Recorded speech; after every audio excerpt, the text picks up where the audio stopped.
Hello all, welcome back to Geetha's కథా ప్రపంచం. నేను గీతావాణి. ఈ రోజుతో యండమూరి వీరేంద్రనాథ్ గారి చక్కని రచన ధ్యేయం ముగిసిపోనుంది. ఈ రచన మీకు నచ్చినట్లయితే లైక్ చేయండి, మీ స్నేహితులకు సన్నిహితులకు షేర్ చేయండి. మరి ఇప్పటి వరకు మన ఛానల్ గీతాస్ కథా ప్రపంచంని సబ్స్క్రైబ్ చేసుకోని వారు ఇప్పుడు ఆ పని చేయండి. మరో ముఖ్య విషయం, నేను రిలీజ్ చేస్తున్న ప్రతి వీడియోకి చాలా తక్కువ లైక్స్ వస్తున్నట్లు నేను చాలా ఆలస్యంగా గమనించాను. ఎందువలన చెప్పగలరా? మీరు నా శ్రోతలు లైక్ బటన్ క్లిక్ చేసేటంత శ్రమ కూడా తీసుకోలేక ఉన్నారా? లేదా మీరు లైక్ చేసేటంత చక్కగా నేను వీడియోని ప్రజెంట్ చేయటం లేదా? ఈ రెంటిలో ఏదో ఒకటి తప్పక కారణమై ఉండాలి కదా. కనుక వీడియో నచ్చినట్లయితే లైక్ చేసేటంత మరియు సబ్స్క్రైబ్ చేసేటంత, బెల్ ఐకాన్ ప్రెస్ చేసేటంత శ్రమనైనా తీసుకోండి ప్లీజ్. ఈ నా రిక్వెస్ట్కి తప్పకుండా స్పందిస్తారు కదూ. ఇప్పుడు 6వ మరియు చిట్ట చివరి భాగపు కథలోకి ప్రవేశిద్దామా? పిత్రా రక్షతి కౌమారే, భర్త రక్షతి యవ్వనే. బాల్యంలో తండ్రి, యవ్వనంలో భర్త స్త్రీని రక్షించాలి అన్నాడు మనువు. యత్ర నార్యస్తు పూజ్యంతే రమంతే తత్ర దేవతాః. ఏ కులంలో స్త్రీలు పూజింపబడతారో ఆ కులాన్ని దేవతలు మెచ్చుకుంటారు అని కూడా అన్నాడు. ఉన్మత్త ప్రేమ సంరంభ దారభంతే యదా యదా జ్ఞన. ఒక స్త్రీ ఏదైనా పని చేయదలుచుకుంటే దాన్ని ఆపుచేసే శక్తి బ్రహ్మకు కూడా లేదు అని దీని భావం. ఈ అభిప్రాయాన్ని వెలిబుచ్చినవాడు భర్తృహరి. ఉన్మత్త ప్రేమ సంరంభ దారభంతే యదా యదజ్ఞన అన్నాడు భర్తృహరి. ప్రాప్తములేక వస్తువుల్ పట్టుపడంగా నేరవు అన్నారు భాస్కర శతకంలో పండితులు. రాక్షసులు దేవతలతో స్నేహం చేసి మందరగిరిని కవ్వంగా చేసి అత్యాశతో అమృతం పైకి తెచ్చినా అది వారికి దక్కలేదు అని దీని అర్థం. స్త్రీ గురించిన చింతన అనాది నుంచి పండితుల్ని వేధిస్తూనే ఉందని ఈ శ్లోకాలు, పద్యాలు చరిత్రలో మనకు చెప్తూ ఉన్నాయి. ఆ కాలనీలో చెట్లు కూడా పండితుల్లాగే జరుగుతున్న విషయాలన్నిటికీ సాక్షుల్లా మిగిలిపోయినాయి. తమ కింద కోతి కొమ్మచ్చి ఆడుకున్న ఆడపిల్లలు నలుగురు 4 వేరువేరు దారుల్లో ప్రయాణిస్తూ 4 రకాల భావాల్ని సంతరించుకొని తమ గమ్యం వైపు సాగిపోవటాన్ని అవి నిస్సహాయంగా చూస్తూ నిలబడ్డాయి. ఏ దారులు ఎటు వెళ్తాయో ఆ చెట్లకు తెలీదు. కొన్ని వందల సంవత్సరాల నుంచి మనిషి మనుగడకి ప్రత్యక్ష సాక్షులైన ఆ చెట్లు మనిషి యొక్క అజ్ఞానాన్ని, తెలివితేటల్ని చూసి గర్విస్తున్నాయో దుఃఖిస్తున్నాయో చెప్పగలిగే శాస్త్రవేత్త ఎవ్వరూ లేరు.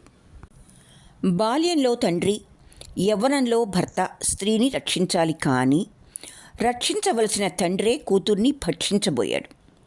ఆ విధంగా ధాత్రి జీవితం నాశనం కావటానికి చివరి మెట్టు మీద ఉంది. అత్యాశతో సముద్రాన్ని చిలకాలనుకునే ప్రయత్నంతో అమృతం కోసం అడుగు ముందుకు వేసింది వరూధిని. 2 సార్లు జీవితంలో దెబ్బతిని గొప్ప తెలివితేటలతో ఒక IAS ఆఫీసర్ని పెళ్లి చేసుకుంది. ఆ తెలివితేటలు ఎటు దారితీస్తాయో కాలమే నిర్ణయించాలి. ఏ కులంలో స్త్రీలు పూజించబడతారో ఆ వ్యవస్థని దేవతలు మెచ్చుకుంటారు, నిజమే. పూజించవలసిన అవసరం లేదు, కనీసం కన్నీళ్లు తుడిచే మనిషి కూడా లేక ఏకాకి అయిపోయింది మహతి. ఆమెకు పెళ్లి జరిగి 2 నెలలు కూడా కాలేదు. చిక్కి సగమైంది. మహతి! నోట్లో ముద్ద పెట్టుకోబోతున్న మహతి ఉలిక్కిపడి చేతిలో ముద్ద ప్లేట్లో పడేసి చలిగాలికే వణికిపోయే చిగురుటాకులా పరిగెత్తింది. నోట్లో ముద్ద పెట్టుకోబోతున్న మహతి ఉలిక్కిపడి చేతిలో ముద్ద ప్లేట్లో పడేసి చలిగాలికే వణికిపోయే చిగురుటాకులా పరిగెత్తింది. పిలిచింది అత్తగారు. ఆవిడ, మామగారు, ఆడపడుచు, మరిది, ఆడపడుచు పిల్లలు సోఫాలో కూర్చొని టీవీలో సినిమా చూస్తున్నారు. మహతి వెళ్ళి వాళ్ళ ఎదురుగా నిలబడింది. ఏం చేస్తున్నావు? భోజనం చేద్దామని నసిగింది మహతి. ఎప్పుడు భోజనం యావేనా? 4 అవ్వొస్తోంది. ఇప్పుడేం భోజనం? శనివారం కావటంతో మామగారు భర్త బ్యాంకు నుంచి వచ్చేసరికి 2:30 అయింది. వాళ్ళంతా భోజనం చేసి వెళ్ళాక అంతా సర్దుకుని తను భోజనానికి కూర్చోవటానికి ఇంత టైం పట్టింది. కానీ ఆ మాట ధైర్యంగా చెప్పే అవకాశం ఆమెకి ఆ ఇంట్లో లేదు. అదేదో తర్వాత మెక్కుదువు కానీ ఇంట్లో పాలున్నాయా? అత్తగారు అధికారపూర్వకంగా అడిగింది. ఉన్నాయంటే ఎన్నున్నాయి? మాకు కాఫీలకు టీలకు కాకుండా ఇంకా ఎక్కువ ఉన్నాయా? వెటకారంగా అడిగింది. ఉన్నాయి, వణుకుతూ చెప్పింది మహతి. బాంబినో ఉంటే నేతిలో వేయించి పాయసం చెయ్యి. పిల్లలు అడుగుతున్నారు. ముందు వాళ్ళకి ఆ పని చేసి తర్వాత నీ తిండి మెక్కటం సంగతి చూసుకో. అలాగేనండి. వస్తున్న కన్నీళ్లను ఆపుకుంటూ వంటింట్లోకి వెళ్ళిపోయింది. ఆ కన్నీళ్లు చూస్తే వాళ్ళు మరింత రెచ్చిపోయి దరిద్ర దేవత అని తిట్టడం మొదలు పెడతారు. 5 లక్షల క్యాషు, ₹1,00,000 కారు, బంగారం, ఇతర సామాన్లతో ఆ ఇంట్లో అడుగుపెట్టిన దరిద్ర దేవత మహతి. ఒకప్పుడు ఆ అమ్మాయి ఎన్నో కలలు కన్నది. ఫంక్షన్కి కట్టుకోవటానికి కొత్త పట్టుచీర లేకపోతే అదే పెద్ద సమస్యగా భావించుకుని స్నేహితురాలతో చర్చించింది. అలాంటి మహతి ఇప్పుడు నిజమైన సమస్య అంటే ఏమిటో కళ్ళారా చూస్తూ ఉంది. భర్త మరేదో ఊళ్ళో బిజినెస్ చూసుకుంటూ ఉద్యోగం చేసుకుంటుంటాడు. ఆమెకి భర్తతో కలిసి జీవించాలని ఉంటుంది, కానీ అతడికి అదేమీ పట్టదు. నేను మీతో పాటు వచ్చేస్తాను అంటుంది. అక్కడికి ఎలా వస్తావు? మేము 4 కలిసి ఒక్క గదిలో ఉంటున్నాం. అయినా నువ్వు అత్తగారిని మామగారిని చూసుకుంటూ ఇక్కడ ఉండడమే నాకు బాగుంటుంది అన్నాడు భర్త నిక్కచ్చిగా. కేవలం వాళ్ళిద్దరే కాదు, ఆడపడుచు, మరిది, వాళ్ళ పిల్లలు అందరికీ సేవ చేయాలని మహతి ఆ క్షణం ఊహించలేకపోయింది. ఆ మరుసటి రోజు భర్త వెళ్ళిపోయాడు. మొదటి 4 రోజులు అత్తగారు, ఆడపడుచు పనులు సౌమ్యంగానే చెప్పారు. 5వ రోజు ఇంట్లో నౌకర్ని తీసేశారు. నౌకర్లు దొరకటం కష్టం, ఇంటి పని నువ్వే చెయ్యాలి అని ఆర్డర్ వేశారు. ఇంట్లో ఉదయం 7 గంటల వరకు నిద్రలేవని మహతి పొద్దున్నే 5 గంటలకు లేవటం నేర్చుకోవాల్సి వచ్చింది. అంట్లు తోమటం, బట్టలు ఉతకటం, ఇల్లు తుడవటం ఇలాంటి పనులు చేస్తూ ఉంటే ఏడుపు ముంచుకొచ్చేది. ఏ స్త్రీకైనా ఇవన్నీ సామాన్యమైన పనులే కావచ్చు, కానీ ఇంట్లో 8 మంది దాకా ఉంటారు.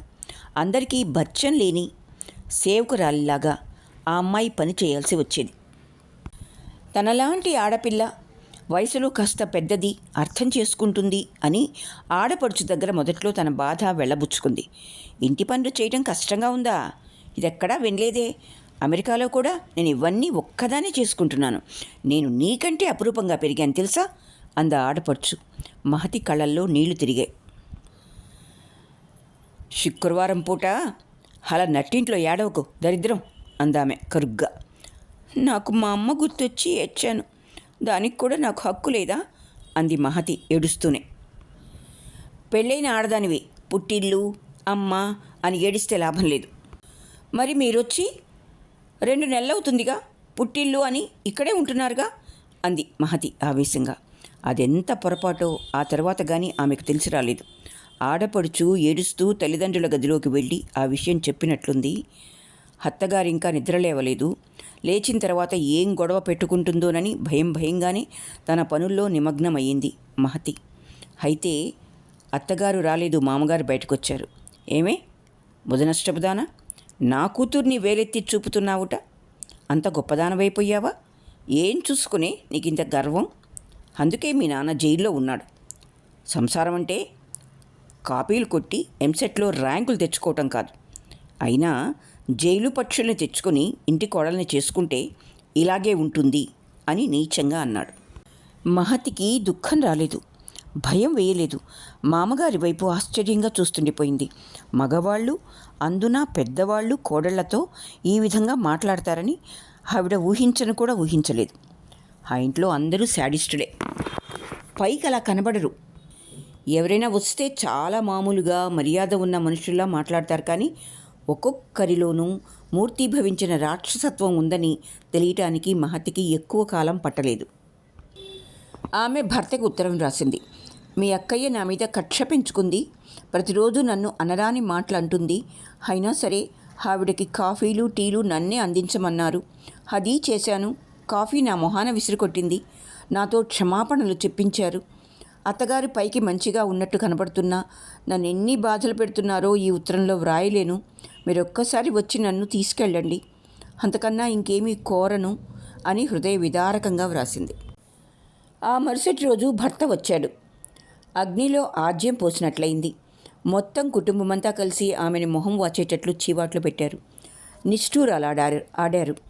తండ్రి ప్రసక్తి మళ్ళీ తీసుకొచ్చారు. 2 గంటల తర్వాత భర్త వెళ్ళిపోయాడు. పెళ్లి సమయంలో బెయిల్ మీద విడుదలైన తండ్రి తిరిగి పోలీస్ కస్టడీలోనే ఉన్నాడు.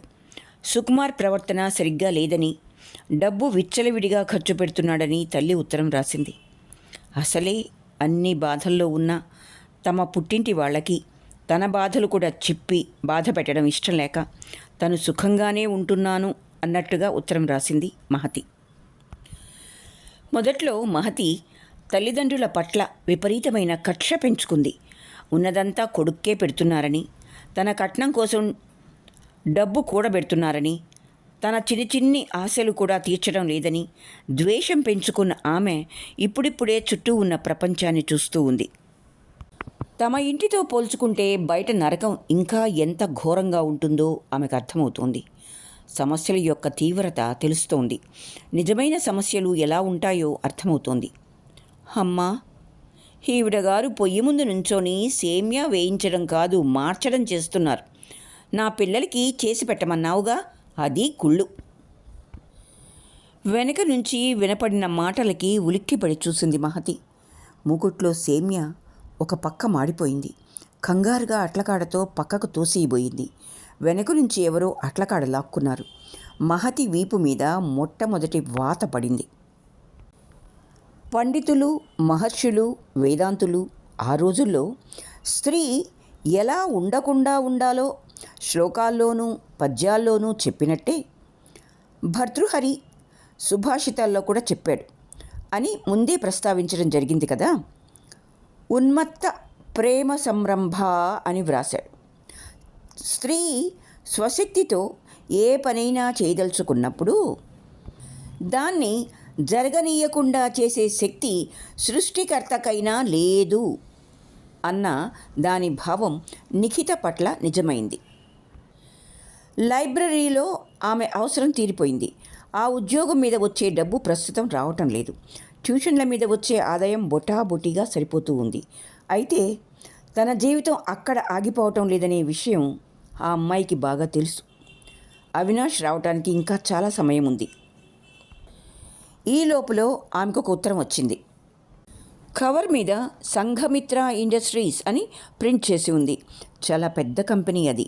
అక్కడ ఉద్యోగం దొరకడం అంత సులభం కాదు. అయినా తనెప్పుడూ దానికి అప్లై కూడా చేయలేదు. ఒకసారి వచ్చి జనరల్ మేనేజర్ని కలవమని ఆ ఉత్తరంలో ఉంది. నిఖితకి ఆశ్చర్యం వేసింది. అది ఇంటర్వ్యూ కార్డు కూడా కాదు. ఎవరో స్నేహితుల్ని పార్టీకి పిలిచినట్టు ఉంది. ఆమె మర్నాడే అక్కడికి వెళ్ళింది. జనరల్ మేనేజర్ని చూడగానే ఆశ్చర్యంతో నిలబడిపోయింది. టెక్నికల్ కార్పొరేషన్ ఇంటర్వ్యూలో తనను రకరకాల ప్రశ్నలు వేసి మెచ్చుకున్న జనరల్ మేనేజర్. కమాన్ నిఖిత, మర్యాదగా పిలిచిందామె. నిఖిత ఆశ్చర్యం నుంచి తేరుకుని వెళ్ళి కూర్చుంది. నీకు ఇక్కడ అకౌంట్స్ ఆఫీసర్ పోస్ట్ ఇవ్వాలనుకుంటున్నాను. అభ్యంతరం లేకపోతే వెంటనే వచ్చి జాయిన్ అవ్వు అందామె. నిఖిత తన ఆనందాన్నేమీ దాచుకునే ప్రయత్నం చేయలేదు. తప్పకుండా మేడం, ఈరోజే జాయిన్ అయిపోతాను అంది సందేహించకుండా. Very good. కష్టపడి పనిచేసే వాళ్లకు ఈ కంపెనీలో మంచి భవిష్యత్తు ఉంటుంది. త్వరలోనే నువ్వు మంచి పేరు తెచ్చుకుంటావన్న నమ్మకం నాకుంది అన్నదామె. కొంచెంసేపు మామూలు సంభాషణ జరిగిన తర్వాత, మీరు ఈ కంపెనీకి ఎప్పుడొచ్చారు మేడం అని అడిగింది నిఖిత. మీ ఇంటర్వ్యూలు జరిగినప్పుడే గొడవ అయ్యింది. ఇంటర్మీడియట్ అత్యవసర మార్కులతో పాస్ అయిన వరూధిని ఆ ఉద్యోగంలోకి తీసుకోవాలని పట్టుబట్టాడు ఎండి. నేను దాన్ని వ్యతిరేకించాను. అయినా ఆయన మాటే గెలిచింది. నేను రాజీనామా చేశాను, ఇక్కడికి వచ్చి జాయిన్ అయ్యాను అన్నదావిడ. ఆ ఉద్యోగం వరూధినికి వచ్చిందంటే నిఖిత మరింత ఆశ్చర్యపోయింది. వరూధినికా అంది అప్రయత్నంగా. అవును, ఆ అమ్మాయి నీకు తెలుసా? ఒకే కాలనీలో ఉండేవాళ్ళం. చాలా ఫాస్ట్ అనుకుంటాను. ఆ మేనేజింగ్ డైరెక్టర్ అసలే స్త్రీలోలుడు. 10 మందితో తిరగడం తప్ప అనుబంధం పెంచుకునే అలవాటు లేదు అతనికి. ఈ అమ్మాయిని ఏం చేస్తాడో పాపం అందామె. నిఖిత మాట్లాడలేదు. వరూధిని విషయం నిఖితకి బాగా తెలుసు. ఆ పిల్ల ఏం చేసినా ఏదో ఆలోచనతోటే చేస్తుంది. పరిణామం ఎలా ఉన్నా సరే. నెలకు 3,000 రూపాయల జీతంతో అపాయింట్మెంట్ ఆర్డర్ తీసుకొని ఆ రోజే జాయిన్ అయిపోయింది నిఖిత. విజయానికి మొదటి సోపానం అది. ఉన్మత్త ప్రేమ సంరంభ దారభంతే. అప్పటికి ధాత్రి తండ్రి చచ్చిపోయి 15 రోజులయ్యింది. వచ్చిన బంధువులంతా వెళ్ళిపోయారు. తల్లి కూడా ఏదో పని మీద బయటకు వెళ్ళింది. ఇల్లంతా నిశ్శబ్దంగా ఉంది. అప్పుడు దొరికింది ధాత్రికి తన గురించి తాను ఆలోచించుకునే వీలు. తండ్రి తన మీద పడటం, తను తోసేస్తే క్రింద పడి మరణించడం. ఆమెకి రీల్ తిరుగుతున్నట్టు ఆ దృశ్యం మాటి మాటికి గుర్తొస్తూనే ఉంది. ఆ షాక్ నుంచి ఇంకా పూర్తిగా తేరుకొని లేదు. తన వల్లే తన తండ్రి మరణించాడన్న విషయం ఆమె ఎవ్వరికీ చెప్పలేదు. సొంత తండ్రే తనని కామించాడు అని ఎవరు చెప్పుకోగలరు? కనీసం తల్లికి కూడా చెప్పలేకపోయింది. తను హంతకురాలు. ఆ వాస్తవాన్ని తట్టుకోలేకపోతుంది.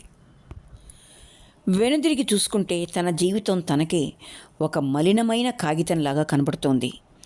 ప్రీతం పట్ల తనకున్నది ప్రేమ అనుకోవటం, డ్రగ్స్కి అలవాటు పడటం, ప్రీతం అంశ తనలో పెరగటం, ఆ విషయం తెలిసిన తండ్రి ఆ అవకాశాన్ని తను కూడా ఉపయోగించుకోవటం, ఇన్ని చేదు నిజాలని అంత చిన్న వయసులో ఆ అమ్మాయి జీర్ణం చేసుకోలేకపోయింది.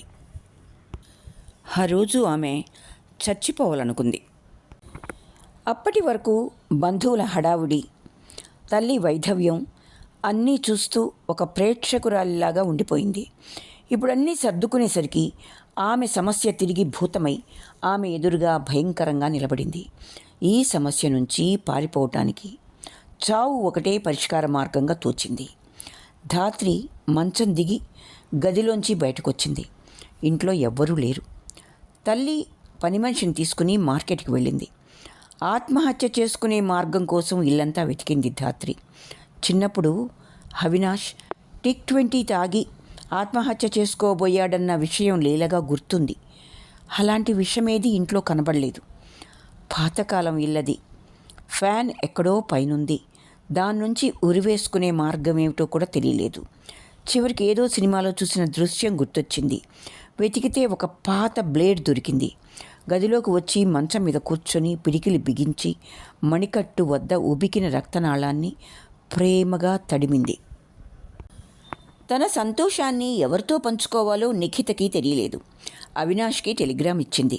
పెద్ద ఉద్యోగం వచ్చినట్టు, ఆ రోజే అందులో జాయిన్ అయినట్టు అతనికి టెలిగ్రామ్ ద్వారా తెలియపరిచింది. కానీ గుండె లోతుల్లో అలల్లా లేస్తున్న ఆ సంతోషాన్ని చెల్లెల కట్టతో ఆపు చేయటం ఆమెకి ఇష్టం లేకపోయింది.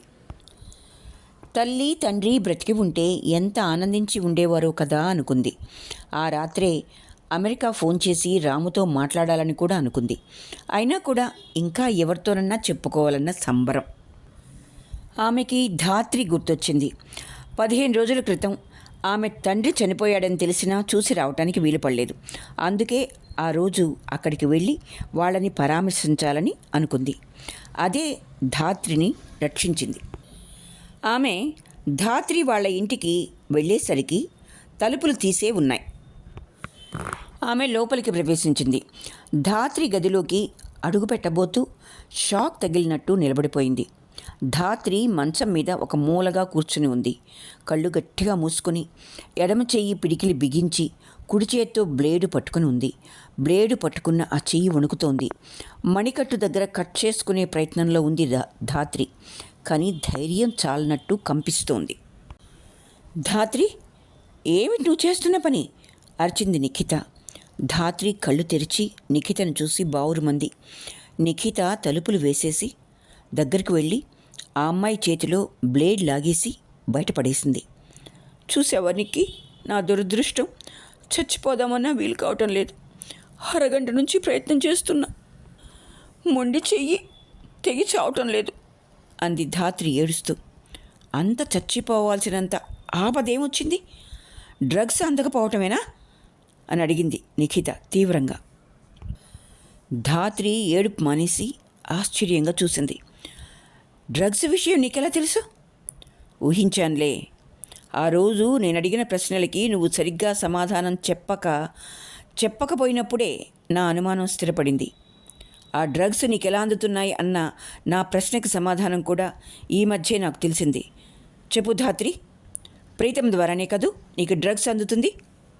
అవును, అంతేకాదు, ప్రీతం ద్వారా నాకు ఒక బిడ్డ కూడా అందబోతున్నాడు అంది ధాత్రి వెక్కుతూ. నిఖిత స్థాణువయ్యింది. అంటే అంటే అంది. అంతేకాదు నిఖిత, నీకు తెలుసో తెలియదు, నా తండ్రిని నేనే చంపేశాను అంది ధాత్రి. తర్వాత జరిగిన విషయమంతా చెప్పుకొచ్చింది. నిఖిత వణికిపోయింది. ఇలాంటి సంఘటనలు జరుగుతాయని చదవటమే కానీ జరిగిన దానికి ప్రత్యక్ష సాక్షి తనకు ఎదురుగానే ఉందన్న వాస్తవాన్ని జీర్ణం చేసుకోలేకపోయింది. అయినా ఆ అమ్మాయి వయసు ఎంతని? మహతి, ధాత్రి, వరూధిని అందరూ ఒక్క వయసు వారే. అయితే వారిలో ఎవ్వరిలో లేనిది నిఖితలో ఒక గుణం ఉంది. అది మనోధైర్యం. పరిస్థితుల్ని చూసి బెంబేలెత్తిపోవడం కన్నా వాటిని తమ చేతుల్లోకి తీసుకుని సామరస్యంగా పరిష్కరించుకోవటం కొంతమందికే చేతనవుతుంది. అది మొదటి మెట్టు. అవతలి వాళ్ళ సమస్యల్ని కూడా తమ చేతుల్లోకి తీసుకుని పరిష్కరించటం రెండో మెట్టు. ప్రతి కష్టానికి ఆత్మహత్యే పరిష్కారం అయితే ఈ లోకంలో మనుషులందరూ 50% 15 ఏళ్ల లోపే చచ్చిపోవాల్సి వస్తుంది. ధాత్రి, స్కూల్ ఫీజు కట్టలేకపోయినా, పెద్దలు టీవీ చూడనివ్వకపోయినా, అమ్మ స్నేహితులతో పక్కింటికి వెళ్ళి ఆడుకోనివ్వకపోయినా ఆ వయసులో అవి ఆత్మహత్య చేసుకోవాల్సినంత పెద్ద సమస్యల్లాగే కనబడతాయి. ధాత్రి కోపంగా బాధగా, అంటే నా సమస్య కూడా నీకంత సిల్లీగా కనబడుతుందా అని అడిగింది. సమస్యకి తేడా ఎప్పుడూ ఉంటుంది ధాత్రి. ఈ ప్రపంచంలో ప్రతి మనిషి తన సమస్యల వలయంలో జీవిస్తున్నాననుకుంటాడు. నీది సమస్య కాదని నేను అంటం లేదు. దానికి పరిష్కారం ఆత్మహత్య కాదు అంటున్నాను. మరి ఇంకేముంది పరిష్కారం? ప్రేమించానని మోసం చేసిన వ్యక్తి తాలూకు అంశ నాలో పెరుగుతూ ఉంది. కన్న తండ్రిని చేజేతులారా చంపేశాను అన్న బాధ మరోవైపు నన్ను రంపపు కోతకొస్తోంది. నీ తండ్రి నువ్వు తొయ్యటం వల్ల చనిపోయాడో, గుండె ఆగి చనిపోయాడో అనవసరం. దాని గురించి నువ్వు బాధపడటం ఇంకా అనవసరం. ఈ నేరం కోర్టులో రుజువు కాదు. కానీ అతడి నేరం రుజువైతే అతనికి కోర్టు వారే శిక్ష వేసుండేవారు. ధర్మం చేయాల్సిన పనిని నువ్వు చేశావంతే. కానీ నేను నేరం చేశాను నిఖిత, హత్య చేశాను. ధాత్రి, ప్రొహిబిషన్ అమల్లో లేని ప్రదేశంలో తాగితే అది చట్టరీత్యా నేరం. అది అమలు లేని ప్రాంతంలో మనిషి బాగా తాగి హత్య చేసినా మైకంలో హత్య చేశాడు కాబట్టి అది నేరం కాదు. మన ప్రపంచంలో చట్టానికి ధర్మానికి ఎక్కడా పొంతం లేదు. అవును, అందుకే బలవంతంగా నా శీలం హరించిన ప్రీతముకు కూడా శిక్ష పట్టం లేదు అంది ధాత్రి కసిగా. ఒక విషయం నువ్వు స్పష్టంగా చెప్పు ధాత్రి. ప్రీతం పట్ల నీ నిర్ణయం ఏమిటి? అతను ఒప్పుకుంటే పెళ్లి చేసుకుంటావా? నిఖిత సూటిగా అడిగింది. ఛీ, వాడంటే నాకు అసహ్యం. అంతకన్నా చావే మేలు. జరిగిన దాంట్లో నీ తప్పేమీ లేదంటావా? ఉంది కాబట్టే చస్తానన్నది. మీ ఇద్దరూ కలిసి ఒక తప్పు చేసినప్పుడు అతడు దాన్ని మర్చిపోయి హాయిగా బ్రతుకుతున్నప్పుడు నువ్వు మాత్రం చచ్చిపోవాల్సిన అవసరం ఏముంది? నువ్వు నిజంగా కోరితే నీకు సహాయం చేయటానికి నేను సిద్ధంగా ఉన్నాను ధాత్రి. ఏ సహాయం? నిఖితకి ఆ అడ్వర్టైజ్మెంట్ పట్టుకోవటం కష్టం కాలేదు. వాంటెడ్ కాలమ్స్ చూస్తున్నప్పుడు బాక్స్లో కొట్టొచ్చినట్టు కనిపిస్తుండేది.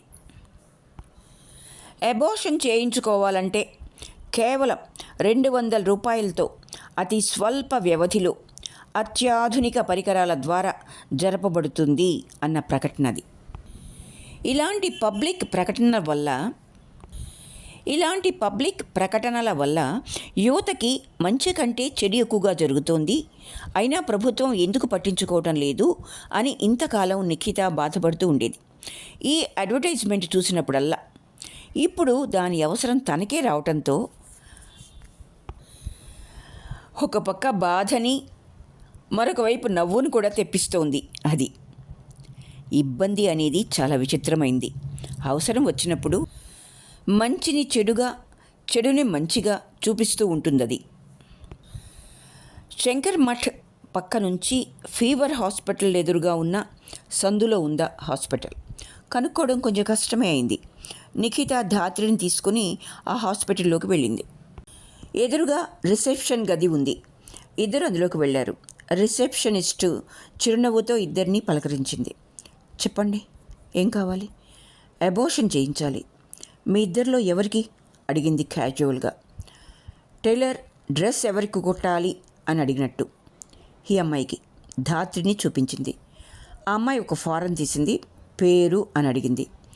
ధాత్రి చెప్పింది నిఖిత. వయసు 20. ఎన్నో నెల? 2. పెళ్ళయిందా? క్యాజువల్గా అడిగింది. లేదు అంది ధాత్రి తలదించుకొని. ఫీజు 250 రూపాయలు కట్టేయండి. కావలసిన మెడిసిన్స్ డాక్టర్ గారు రాసిస్తారు, మీరే కొనుక్కోవచ్చు అంది. నిఖిత డబ్బు తీసి అందించింది. మొదటి నెల జీతం అది. మొదటి నెల జీతాన్ని ఆ విధంగా ఖర్చు పెట్టడం ఆ అమ్మాయికి చిత్రంగా అనిపించింది.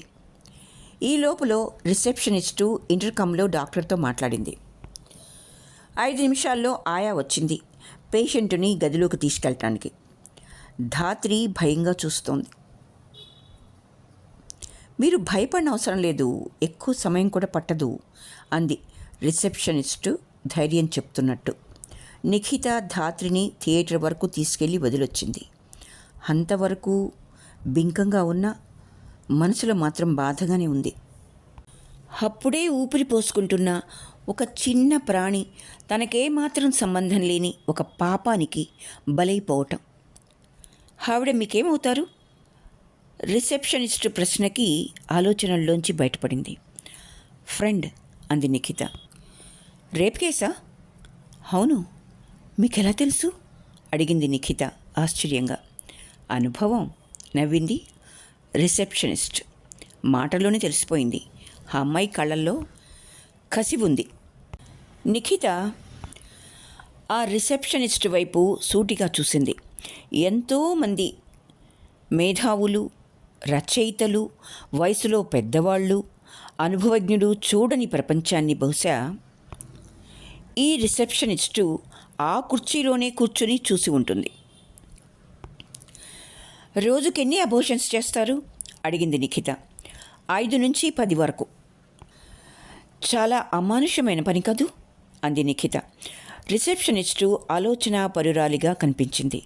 అలాంటి వాళ్లతో చర్చ బాగుంటుంది, తెలియని విషయాలు తెలుసుకోవచ్చు. అలా ఎందుకు అనుకుంటున్నారు? కానీ చెత్త కుండీల్లో పడేసేదానికంటే ఇది నయమే కదా అన్నదామె. నిఖిత ఉలిక్కిపడింది. కానీ యువతని పెడదారిన పెట్టడానికి అవకాశం ఇచ్చినట్టు అవుతుంది కదా అంది రెట్టిస్తూ. మీ అభిప్రాయంతో నేను ఏకీభవించను అంది రిసెప్షనిస్ట్. చెడిపోవాలనుకున్న వాళ్ళు ప్రెగ్నెన్సీ తెచ్చుకోవాలని ప్రయత్నించరు. పావలా పెట్టి నిరోధ కొనుక్కుంటారు. ఏ ఆలోచన లేకుండా జీవితాన్ని ఈజీగా తీసుకునే వాళ్లే ఈ రకంగా ఇక్కడికి వస్తారు. ఆమె చెప్తూ ఉండగా ఒక ఆవిడ లోపలికి వచ్చింది. వయసు 30 దాటి ఉండొచ్చు. 2 పిల్లలట. 3వ బిడ్డ వద్దని అబార్షన్ కోసం వచ్చింది. గర్భం రాకుండా జాగ్రత్త పడచ్చు కదండి, ఆపరేషన్ చేయించుకోవచ్చుగా అంది రిసెప్షనిస్ట్ ఫారం ఫిలప్ చేస్తూ. మా వారు ఒప్పుకోరు. ఇప్పుడున్నది 2 ఆడపిల్లలే. నేనొక మగబిడ్డని కనే వరకు వదలడట. పుట్టిన వాళ్ళకి 2 పూట్ల తిండి కూడా పెట్టలేకపోతున్నాం. అయినా నన్ను ఇలా ప్రెగ్నెంట్ చేస్తూనే ఉంటాడు. ఆయనకి తెలియకుండా ఇక్కడికి వచ్చాను అన్నది ఆవిడ కసిగా. ఆవిడ భర్త ఒక రచయితట. బలవంతంగా రేప్ చేయబడ్డ ధాత్రికి, ఆమెకు తేడా కనపడలేదు నిఖితకి.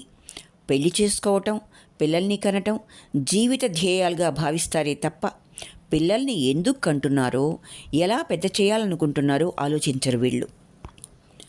ఆ పేషెంటుని పక్క రూమ్లో కూర్చోబెట్టి రిసెప్షనిస్టు నిఖితతో మళ్లీ సంభాషణలోకి దిగింది.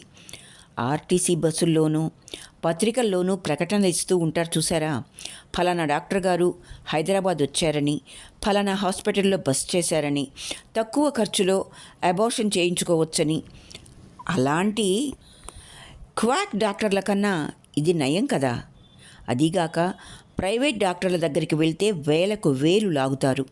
అందుకని మేము తక్కువ ఖర్చుతో, ఒక రకంగా చెప్పాలంటే ఉచిత సేవ చేస్తున్నాం అన్నదామె. నిఖిత మనసు క్లియర్ అయింది.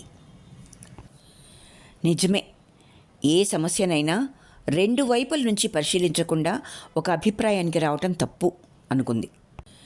అరగంటలో ధాత్రి బయటకొచ్చింది. ఆమెను తీసుకొని ఇంటికి వచ్చేసింది నిఖిత. ఆటోలో ధాత్రి పేలవంగా నవ్వుతూ అంది, ఆ దుర్మార్గుడు రేప్ చేసినంతసేపు పట్టలేదు నిక్కి, అంతా నిమిషాల్లో జరిగిపోయింది. మీ ఇద్దరూ కలిసి బయటికి వెళ్ళారని పక్కింటి ఆవిడ చెప్తే కంగారు పడ్డాను.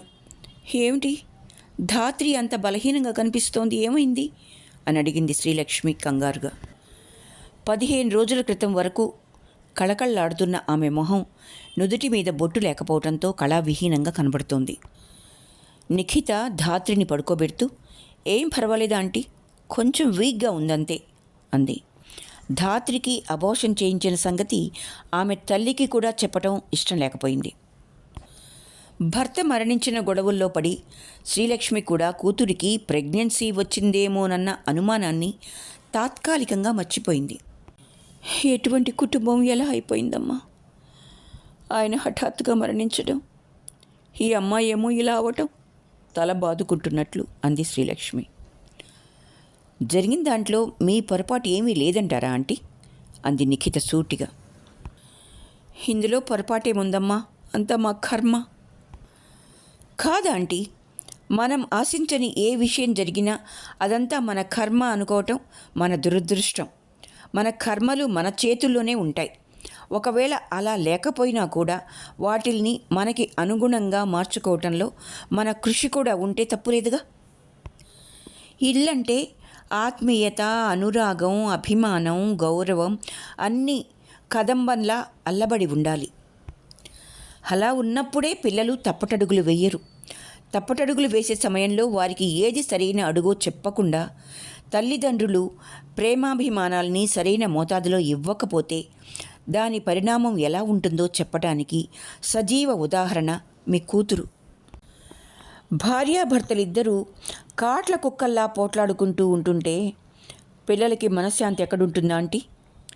అటువంటి సమయంలోనే వాళ్ళు ఏమాత్రం ఆప్యాయత బయట నుంచి దొరికినా అటువైపు వెళ్ళిపోతారు. ఈ ప్రేమ రాహిత్యం అనే వ్యాధి చాలా భయంకరమైందా ఆంటీ? ధాత్రి అందువల్లే అతని వలలో పడిపోయింది. ఇప్పటికైనా జరిగిపోయిన నష్టమేమీ లేదు. ప్రీతం విషయం మర్చిపోండి. తనని కొంచెం తేరుకొనివ్వండి. ఆ తర్వాత జరగవలసిందేమిటో ఆలోచిద్దాం అంది నిఖిత. శ్రీలక్ష్మి సజ్జల నయనాలతో ఆ అమ్మాయి వైపు చూసింది. తన కూతురి వయసున్న ఆ అమ్మాయిని నిబ్బరంగా గోవర్ధనగిరి ఎత్తిన శ్రీకృష్ణుడిలాగా జీవిత సిద్ధాంతాల్ని బోధిస్తూ ఉంటే ఆ తల్లి చిన్నపిల్ల అయింది. తన కూతురి వయసున్న ఆ అమ్మాయి నిబ్బరంగా గోవర్ధనగిరి ఎత్తిన శ్రీకృష్ణుడిలాగా జీవిత సిద్ధాంతాల్ని బోధిస్తూ ఉంటే ఆ తల్లి చిన్నపిల్ల అయ్యింది. చేతులెత్తి నమస్కరించాలన్న కోరికని అతి కష్టం మీద అణుచుకుంది. ఇది జరిగిన 15 రోజులకి ధాత్రి పూర్తిగా తేరుకున్న తర్వాత నిఖిత ఆ అమ్మాయితో చెప్పింది, ఏ వ్యాపకం లేని బుర్ర డెవిల్స్ వర్క్షాప్ ధాత్రి, దాన్ని దారి మళ్లించు. ఈ మధ్య నీ కోసం డాన్స్ స్కూల్కి వెళ్ళాను. మీ గురువుగారు ఏమన్నారో తెలుసా? అభినయంలో ధాత్రిని మించిన వాళ్ళెవరూ మా స్టూడెంట్స్లో లేరు, కానీ ఆ అమ్మాయికి డాన్స్ మీద ఉత్సాహం ఉన్నట్టు లేదు అన్నారు. నీకు నృత్యం పట్ల ఆసక్తి ఉందని నాకు తెలుసు, కానీ పట్టుదల, కమిట్మెంటు లేవు. దానికి కారణం కూడా తెలుసు. నీ ఇంటి పరిస్థితి. ప్రీతం, వీళ్ళందరూ ఒకప్పటి డెవిల్స్. ఇప్పుడు అవేమీ లేవు కాబట్టి నువ్వు నీ నాట్యాన్ని ఒక ఛాలెంజ్గా తీసుకో. అదే నీ జీవిత ధ్యేయంగా మార్చుకో. అప్పుడు ఈ మానభంగాలు, అభిమానభంగాలు చాలా అల్పంగా తోస్తాయి. విజయ పరంపరలో తొలిమెట్టు ఎక్కడానికి ప్రయత్నించు ధాత్రి. అప్పుడు విజయమే నీకు వ్యసనంగా మారుతుంది. ఆ మాటల్ని జీర్ణం చేసుకోవడానికా అన్నట్లు చాలాసేపు మౌనంగా ఉండిపోయింది ధాత్రి. చివరికి అలాగే ప్రయత్నిస్తాను అంది. గుడ్, ఆలస్యం చేయకు. రేపటి నుంచే నీ కార్యక్రమం మొదలుపెట్టు. కానీ ఇంత జరిగాక నేను జీవితంలో ఏం సాధించగలను నిక్కి అంది ధాత్రి మళ్ళీ మొదలుకొస్తూ. నిఖిత విసుక్కోలేదు, అనునయంగా చెప్పింది. పొరపాటు పడుతున్నావు ధాత్రి. ఫీనిక్స్ అనే పక్షి గురించి ఎప్పుడైనా విన్నావా? తనంతట తానుగా నిప్పును సృష్టించుకుని అందులో పడి కాలిపోయి తిరిగి ఆ బూడిదలోంచి పునర్జన్మ ఎత్తుతుందట. అది కాకమ్మ కథే కావచ్చు, కానీ ఆ కథలోంచి మనం నేర్చుకోవాల్సింది చాలా ఉంది. చేతులు లేని వాళ్ళు కాళ్ళనే చేతులుగా మలుచుకొని అన్ని పనులు చేసుకోవటం మనం చూస్తూనే ఉన్నాం. చివరికి కాళ్ళు చేతులు కూడా లేని వాళ్ళు నోటితో కుంచె పట్టుకొని అద్భుతమైన చిత్రాలు గీయటం కావాలంటే నీకు చూపిస్తాను. కానీ అవన్నీ శారీరక అవసరాలు. మనసుకు తగిలిన గాయం అంత త్వరగా మారదు నిక్కి. నిఖితకి జాలేసింది. మనుషులు ఇలాంటి సెంటిమెంట్లని ఎందుకు వదిలిపెట్టరో ఆ అమ్మాయికి ఎప్పుడు అర్థం కాదు. మనసు, బాధ, గాయం, వ్యధ లాంటి పదాలు అందమైన గాజు బీరువాల్లోలా తమ మనసు పొరల్లోనే పొందుపరుచుకుంటారు. శరీరానికి మనసుకి తేడా అంటూ లేదు ధాత్రి. ఆ రెంటిని విడదీయకు. ఆ మాటకొస్తే ప్రీతం నీ శరీరాన్ని మానభంగం చేశాడే కానీ నీ మనసుని కాదే. ఎక్కడ తగిలింది నీకు గాయం? ఎక్కడుంది నీ మనసు? నీ మనస్సు నీ చేతుల్లోనే ఉంది. నువ్వెలా మలుచుకుంటే అదెలా మారుతుంది. భవిష్యత్తు పిశాచంలాగా భయపెడుతోంది నన్ను అంది ధాత్రి బేలగా. నీకొక సూక్తి చెప్పనా ధాత్రి? 100% విజయం అంటే నేను చేశాను అన్నది. 90% అంటే నేను చేస్తాను అనుకోగలిగే నమ్మకం. 80% అంటే నేను చేయగలను అనుకోవటం. 70% విజయం అంటే నేను చేయగలను అనుకుంటున్నాను అనుకోవడం. 60% అంటే నేను చెయ్యొచ్చు. 50% నేను చెయ్యొచ్చు అనుకుంటున్నాను. 40% ఏం చెయ్యాలి? 30% నేను చేస్తే బాగుండు. 20% ఎలా చెయ్యాలో నాకు తెలియటం లేదు. 10% నేను చేయలేను. 0% నేను చెయ్యను. ఎంత గొప్ప సూక్తో తెలుసా ధాత్రి ఇది? ఈ కోణంలోంచి ఆలోచించు. నువ్వు ఏ శాతంలో ఉన్నావో నీకే తెలుస్తుంది. ధాత్రి తల వంచుకొని చాలాసేపు మౌనంగా ఉండిపోయింది. ఏవో పొరలు విడిపోతున్నట్టు ఆమెలో మార్పు. తరువాత ఆమె నెమ్మదిగా తల ఎత్తి, నేను ప్రయత్నిస్తాను నిక్కి అంది. చాలు, బెస్ట్ ఆఫ్ లక్ అంది నిఖిత ధాత్రి చేతుల్ని తన చేతుల్లోకి తీసుకుంటూ. ఒక ఓడ తాలూకు ఇంజన్ని సముద్రంలో వెయ్యి, మునిగిపోతుంది. ప్రొఫెల్లర్ని వెయ్యి, నీళ్ళలో మునిగిపోతుంది. కానీ వాటిని అన్నింటినీ కలిపి ఒక ఓడలాగా తయారు చేస్తే అది నీళ్ల మీద తేలుతుంది, గమ్యానికి ప్రయాణం చేస్తుంది. జీవితంలో వివిధ సంఘటనలు, విషాదాలు, ఆనందాలు అన్నీ ఇలాంటి పార్ట్స్ లాంటివే ధాత్రి. అన్నిటినీ కలిపితేనే జీవితం. దాన్ని ఒక ధ్యేయం వైపు తీసుకెళ్లాలంటే ఒక్కొక్క భాగాన్ని విడదీయకూడదు. ఈ సూత్రం తెలిసిన వాళ్ళెవరూ నీలాగా కృంగిపోలేదు. నెల రోజుల్లో ప్రభాత్ కుమార్ 10 ఏళ్ల వయసు తగ్గిన వాడిలాగా కనబడుతున్నాడు. అతనిలో నూతనోత్సాహం ఉప్పొంగుతోంది. పేరుకి ఐఏఎస్ ఆఫీసర్ అయినా అతడు రాజకీయాల్లో చాలా పలుకుబడి ఉన్నవాడు. పెద్ద పెద్ద నాయకులతో సత్సంబంధాలున్నాయి. అతడు ఎన్ని రకాలుగా ఆస్తులు సంపాదించుకున్నా అడిగేవాళ్లే లేకపోయారు.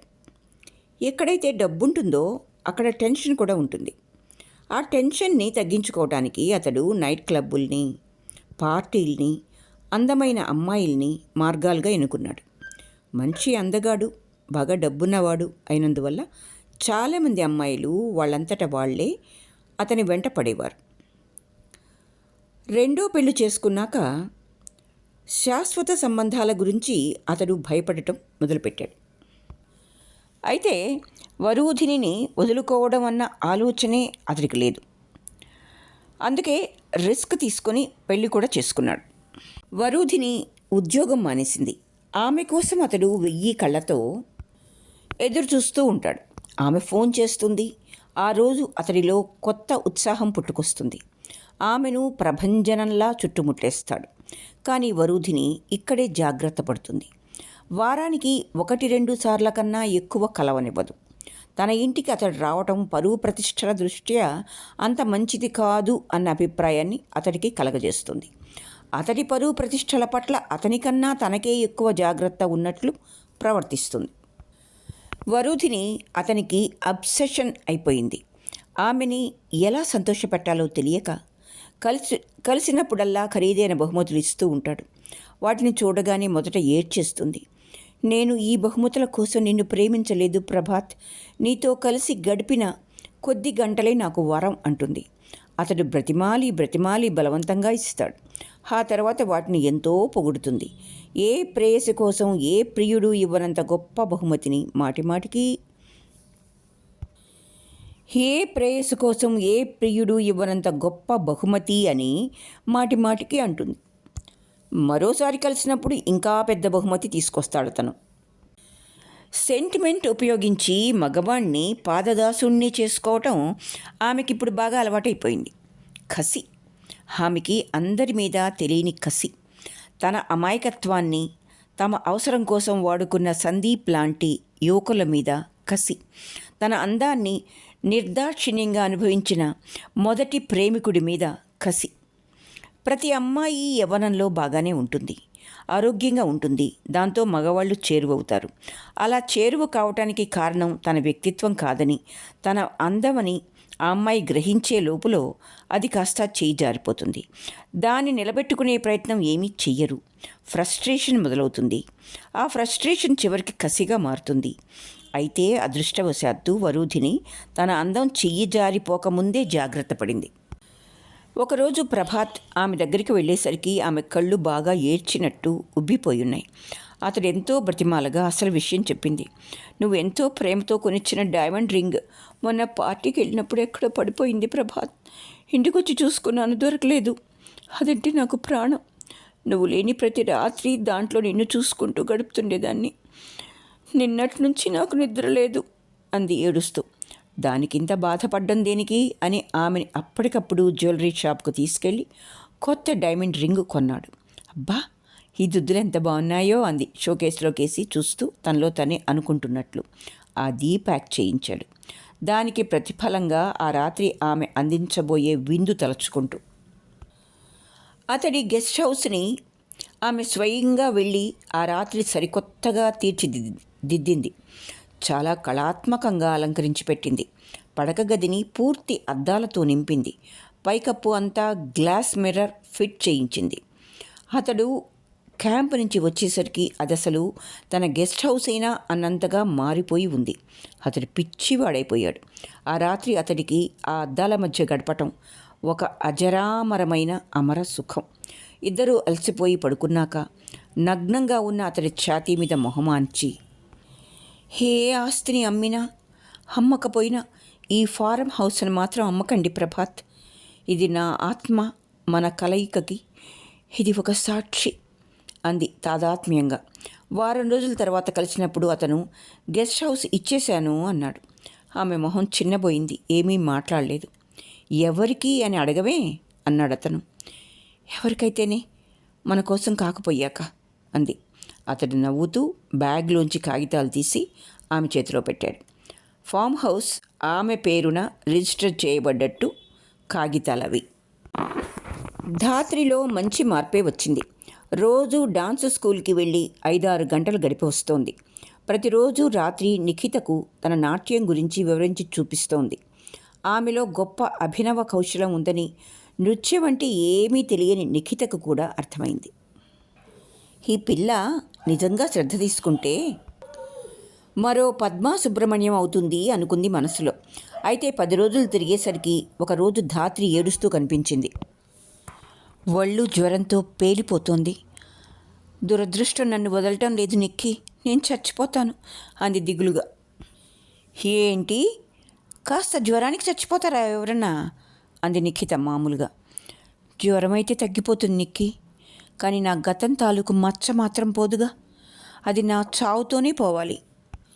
ఏం జరిగింది ధాత్రి? ప్రీతం కనిపించాడు, డాన్స్ స్కూల్కి వచ్చాడు. ఎందుకట మామూలుగా అడిగింది నిఖిత. మా మమ్మీ వాళ్ళ ఇంటికి వెళ్ళి పెళ్లి విషయం మాట్లాడింది కదా, అంతా నిశ్చయమయ్యాక మళ్ళీ ఎందుకు రాలేదు అని అడిగాడు. నాకు ఇష్టం లేదని, తనంటే అసహ్యమని చెప్పాను. పెళ్ళి నిశ్చయమైపోయినట్లు అందరికీ చెప్పుకున్నాడట. ఇప్పుడు అది జరగకపోతే అందరిలో తలవంపులవుతుందని నన్ను బ్లాక్మెయిల్ చేస్తున్నాడు. దానికి భయపడి జ్వరం తెచ్చుకున్నావా? ఆడదాన్ని, అందుకన్నా ఏం చేయగలను? నిఖిత గాఢంగా విశ్వసించింది. బేలతనాన్ని, పిరికితనాన్ని స్త్రీత్వంగా ఊహించుకుని దౌర్భాగ్యపు స్థితిలోంచి ఆడవాళ్ళు ఎప్పుడు బయటపడతారో ఆమెకు అర్థం కాలేదు. పుట్టి పెరిగిన వాతావరణమా, లేక అభద్రతా భావమా, లేక అలాంటి భావాల్ని కలగజేసే నీతి కథలు చెప్పే పవిత్ర గ్రంథాల? ఏమిటి కారణం అనుకుంది మనసులో. ధాత్రి వైపు చూసింది. ఆ అమ్మాయి 2 చేతులతో మొహం కప్పుకొని ఏడుస్తోంది. సడన్గా నిఖితకు తాను చేసిన తప్పేమిటో అర్థమైంది. ఇన్నాళ్ళు ధాత్రిలోని వేదనని, బేలతనాన్ని, పిరికితనాన్ని మాత్రమే పసిగట్టి దాన్ని మార్చాలని ప్రయత్నం చేస్తూ వచ్చింది. కానీ ఆమెలో మార్చాల్సింది మరొకటి ఉంది. Guilt feeling. తాను చేసింది నేరం అని అమ్మాయి అనుకుంటోంది. అది నేరం కాదని, కేవలం పొరపాటని ఆమెకు తెలిసేలా చెప్పకపోవటం తన పొరపాటు. ధాత్రి, ఒకసారిలే, మనం ఒక చోటికి వెళ్ళాలి అంది గట్టిగా. నేను ఎక్కడికి రాలేను, నన్ను వదిలిపెట్టు. వచ్చి తీరాలి అని బలవంతంగా అక్కడి నుంచి ధాత్రిని లేపింది. ధాత్రికి మొదట అదేం ప్రదేశమో అర్థం కాలేదు. అర్థమైన కొద్దీ మతిపోయినంత పనైంది. దాదాపు 25 మంది స్త్రీలు అక్కడున్నారు. 15 ఏళ్ల నుంచి 50 ఏళ్ల వారి వరకు. ఈమె పేరు అంజలి. ఇప్పుడు ఆమె వయసు 17. 3 ఏళ్ల క్రితం, అంటే 14 ఏళ్ల వయసులో 4 వ్యక్తులు బలవంతంగా రేప్ చేశారు. అలా మొహం నిండా కొంగు కప్పుకొని మనకు మొహం కనబడకుండా ఎందుకు దాచుకుంటున్నదో తెలుసా ధాత్రి? సిగ్గుతో కాదు. వాళ్ల జబ్బులు ఈమెకు అంటుకొని ఒంటి నిండా మచ్చలు నిండి ఒక జరిగిన ఘోరానికి ప్రత్యక్ష సాక్షులుగా మనకు కనబడతాయి. అయినా అంజలి ఇప్పుడు చచ్చిపోవాలనుకోవడం లేదు ధాత్రి. వాటికి ట్రీట్మెంట్ తీసుకుని త్వరలో స్వతంత్రంగా బ్రతకాలి అనుకుంటోంది. అందుకే ఇక్కడ చేరింది. టైలరింగ్ నేర్చుకుంటోంది. ధాత్రి బిత్తరపోయి చూస్తోంది. నిఖిత కొనసాగించింది. ఈ అమ్మాయిని చూడు, ఎంత అందంగా ఉందో. 2 ఏళ్ల క్రితం ఇంకా అందంగా, ఆనందంగా ఉండేది. సినిమాల్లో ఛాన్స్ ఇప్పిస్తానని మద్రాసు తీసుకెళ్లి ఒక బ్రోకరు వేశ్యగా మార్చాడు. ఆ బ్రోకర్ ఎవరో కాదు, సొంత అన్నయ్య. ఎంతో కష్టం మీద పారిపోయి వచ్చి ఇక్కడ ఆసరా తీసుకుంది. టైప్ నేర్చుకుంటోంది. నిఖిత ధాత్రిని మరో గదిలోకి తీసుకెళ్ళింది. దూరం నుంచి ఒక అమ్మాయిని చూపిస్తూ, అదిగో ఆ అమ్మాయి లావణ్య, ముట్టుకుంటే కందిపోయేలా ఉంది కదూ. పెళ్ళైన ఏడాదికే భర్త పోయాడు. తరువాత ఏడాదికి బాబు పుట్టాడు. ఎవరి వల్లో కాదు, సొంత మామగారి వల్ల. ఆయన ఈ పిల్ల మీద అత్యాచారం చేయటం ఆయన భార్యకి, మిగతా పిల్లలకి అందరికీ తెలుసు. కానీ ఎవ్వరూ ఎదురు చెప్పలేదు. ఇప్పుడు ఈ విధవరాలు గర్భవతి అయ్యేసరికి తమకేమీ తెలియనట్టు, ఇదంతా ఆ అమ్మాయి తప్పే అన్నట్టు, ఇంకెవరి వల్లో ఈ గర్భం వచ్చినట్టు కథలల్లి ఇక్కడికి తీసుకొచ్చి చేర్పించి కామ్గా చేతులు దులుపుకున్నారు. అయినా ఈ అమ్మాయి చచ్చిపోవాలనుకోవటం లేదు ధాత్రి. నాకు, నా బిడ్డకి ఇంత తిండి సంపాదించుకోలేకపోతానా అన్న ధైర్యంతో బ్రతుకుతోంది. ధాత్రి తల పైకెత్తి నిఖిత వైపు చూసింది. నిఖిత ఆ అమ్మాయి వైపు చూడటం లేదు. కిటికీలోంచి లోపలి గదిలోకి చూస్తోంది. ఇక్కడున్న ప్రతి స్త్రీ ఒక కథ చెప్తుంది. మనం ఊహించలేని దారుణమైన కథ. ప్రతి కథ వెనుక ఒక జీవిత సత్యం ఉంది. మనం చేసే తప్పేమిటో తెలుసా ధాత్రి? మనం ఎప్పుడు మనకన్నా ఎక్కువ కష్టాలున్న వాళ్ళతో కంపేర్ చేసుకొని తృప్తి పడం. అదే మనలో బలహీనత. నేను నీకోసం ఇదంతా చేస్తున్నాను, కానీ నువ్వు దాన్ని గుర్తించకుండా ఇంత బలహీనురాలువైపోతే ఇప్పటి వరకు నేను చేసిందంతా తప్పే కదా. అంటే నేను కూడా తప్పు చేశానన్నమాట, పూర్తిగా ఓడిపోయానన్నమాట. నిఖిత స్వరం అంతర్ముఖమైంది. అమ్మా నాన్న ఒకేసారి పోయారు. అన్నయ్యని బలవంతంగా అమెరికా పంపవలసి వచ్చింది. ఒంటరిదాన్నైపోయాను. ఉండటానికి నీడ కూడా లేకుండా ఇల్లు వదలవలసి వచ్చింది. అప్పుడు నా చేతిలో ఎంతుందో తెలుసా ధాత్రి? కేవలం 50 రూపాయలు. అప్పుడు కూడా నేను ఓడిపోయాను అనుకోలేదు. కానీ ఇప్పుడు నీ విషయంలో నేను ఓడిపోయానని అర్థమవుతోంది. అలా మాట్లాడకు ప్లీజ్, ఐఎమ్ రియల్లీ సారీ అంది ధాత్రి. నీలాంటి గొప్ప స్నేహితురాలుండి కూడా నేను ఇంకా ఫూలిష్గా ప్రవర్తించడం నాకే సిగ్గేస్తోంది. నేను నీకు కృతజ్ఞతలు చెప్పను నిక్కి, చేసి చూపిస్తాను దృఢంగా అంది ధాత్రి. ఆ రోజు క్లబ్బులో పెద్ద పార్టీ ఉంది. ఒక ప్రముఖ వ్యాపారవేత్త ఇస్తున్న పార్టీ అది. ప్రభాత్ కుమార్ వరూధినిని పార్టీలకు తీసుకెళ్ళటానికి ఇబ్బంది పడడు. ఎందుకంటే అక్కడ అతడు ఆమెని తన పర్సనల్ సెక్రటరీగా అందరికీ పరిచయం చేస్తాడు. అయితే వరూధిని ఇలాంటి పార్టీలకి అటెండ్ కావటానికి ఎక్కువ ఇష్టపడేది కాదు. కానీ ఆ రోజు తనంతట తానే వస్తానని పట్టుబట్టింది. కారణం ఆమెకొక్కదానికి తెలుసు. ప్రభాత్ కుమార్ స్నేహితులతో కబుర్లలో పడగానే ఆమె లేచి చుట్టూ తిరగసాగింది. ఆమె కళ్ళు ఎవరికోసమో వెతకసాగాయి. చివరికి ఆమె వెతుకుతున్న వ్యక్తి తారసపడ్డాడు. సందీప్. ఒకప్పుడు ఆమెను ప్రేమించానని చెప్పి మోసగించిన వ్యక్తి. ఆ తర్వాత నలుగురిలో అవమానించిన వ్యక్తి. ఆమెను చూడగానే సందీప్కి మతిపోయినంత పని అయింది. నిజానికి పార్టీ ఇస్తున్నది అతని తండ్రే. తన తండ్రి ఇస్తున్న పార్టీకి ఆమె ఎలా వచ్చిందో అతడికి అర్థం కాలేదు. సందీప్ చూపు తన మీద పడగానే వరూధిని ఇరుక్కున వెనక్కి తిరిగి వెళ్ళి ప్రభాత్ కుమార్ ప్రక్కన కూర్చొని అతడు తనకి ఎంత దగ్గరో సందీప్కి స్పష్టంగా తెలిసేలా ప్రవర్తించసాగింది. పార్టీ జరుగుతున్నంతసేపు సందీప్ ఆమెని ఒంటరిగా కలవటానికి ఎంతో ప్రయత్నించాడు. కానీ ఆమె అతడికి ఆ ఛాన్స్ ఇవ్వలేదు. చివరికి ఆమె భోజనం చేస్తుండగా దగ్గరికి పక్కవారికి కూడా వినబడినంత సన్నటి స్వరంతో, వరూధిని, నేను సందీప్ని గుర్తుపట్టలేదా అని అడిగాడు మెల్లగా. వరూధిని అతడి రహస్య సంకేతాన్ని గుర్తించినట్టు కనబడకుండా చాలా మామూలుగా అందరూ వినేటట్టు, హలో సందీప్, ఏమిటి, ఎలా ఉన్నావు అని అడిగింది. సందీప్ కొద్దిగా కుదించుకుపోయాడు. ఏం మాట్లాడాలో తెలియక బాగానే ఉన్నానని అక్కడి నుంచి వెళ్ళిపోయాడు. ఆ తర్వాత ఆమె సింక్ దగ్గర చేతులు కడుక్కుంటూ ఉండగా మళ్ళీ కలిసి, నన్ను క్షమించి జరిగిందంతా మర్చిపో వరూధిని అన్నాడు. ఆమె తలెత్తి అతడి వైపు చిత్రంగా చూస్తూ, నేను ఎప్పుడూ మర్చిపోయాను, ఎందుకు నువ్వు దాని గురించి ఇంకా ఆలోచిస్తున్నావు అంది. నేను నిన్ను ఒకసారి కలవాలనుకుంటున్నాను వరూధిని, అప్పుడు వివరంగా మాట్లాడుకుందాం. సారీ, నేను నిన్ను కలవాలనుకోవటం లేదు కఠినంగాని అక్కడి నుంచి వెళ్ళి ప్రభాత్ పక్కన కూర్చుంది. సందీప్ నిజమైన ఆకర్షణలో పడిపోయాడని, ఇక తనని వదలడని ఆమెకు తెలుసు. ఆమెకు కావాల్సింది అదే. ప్రభాత్ ఊళ్ళో లేకపోవడంతో వరూధిని ఇల్లు కదలటం లేదు. అంతలో ఫోన్ మోగింది. ఆమె రిసీవర్ తీసి హలో అంది. వరూధిని, నేను సందీప్ని అన్నాడతను. వరూధిని ఆశ్చర్యంగా ఈ ఫోన్ నంబర్ నీకెలా తెలుసు అని అడిగింది. మనసుంటే మార్గం ఉంటుంది, తెలుసుకున్నాను. అంత అవసరం ఏమొచ్చింది? నేను నిన్ను కలవాలి వరూధిని, ఒక్కసారైనా, లేకపోతే నేను పిచ్చివాణ్ణైపోతాను. వరూధిని నవ్వింది. కోటీశ్వరుడి అల్లుడివి, నీకు పిచ్చి పడితే నీ భార్య స్విట్జర్లాండ్ తీసుకెళ్ళి నయం చేసుకుంటుందిలే అంది వ్యంగ్యంగా. ఆ పెళ్ళి మా నాన్న చేసింది, నేను మాత్రం నిన్నే ప్రేమిస్తున్నాను.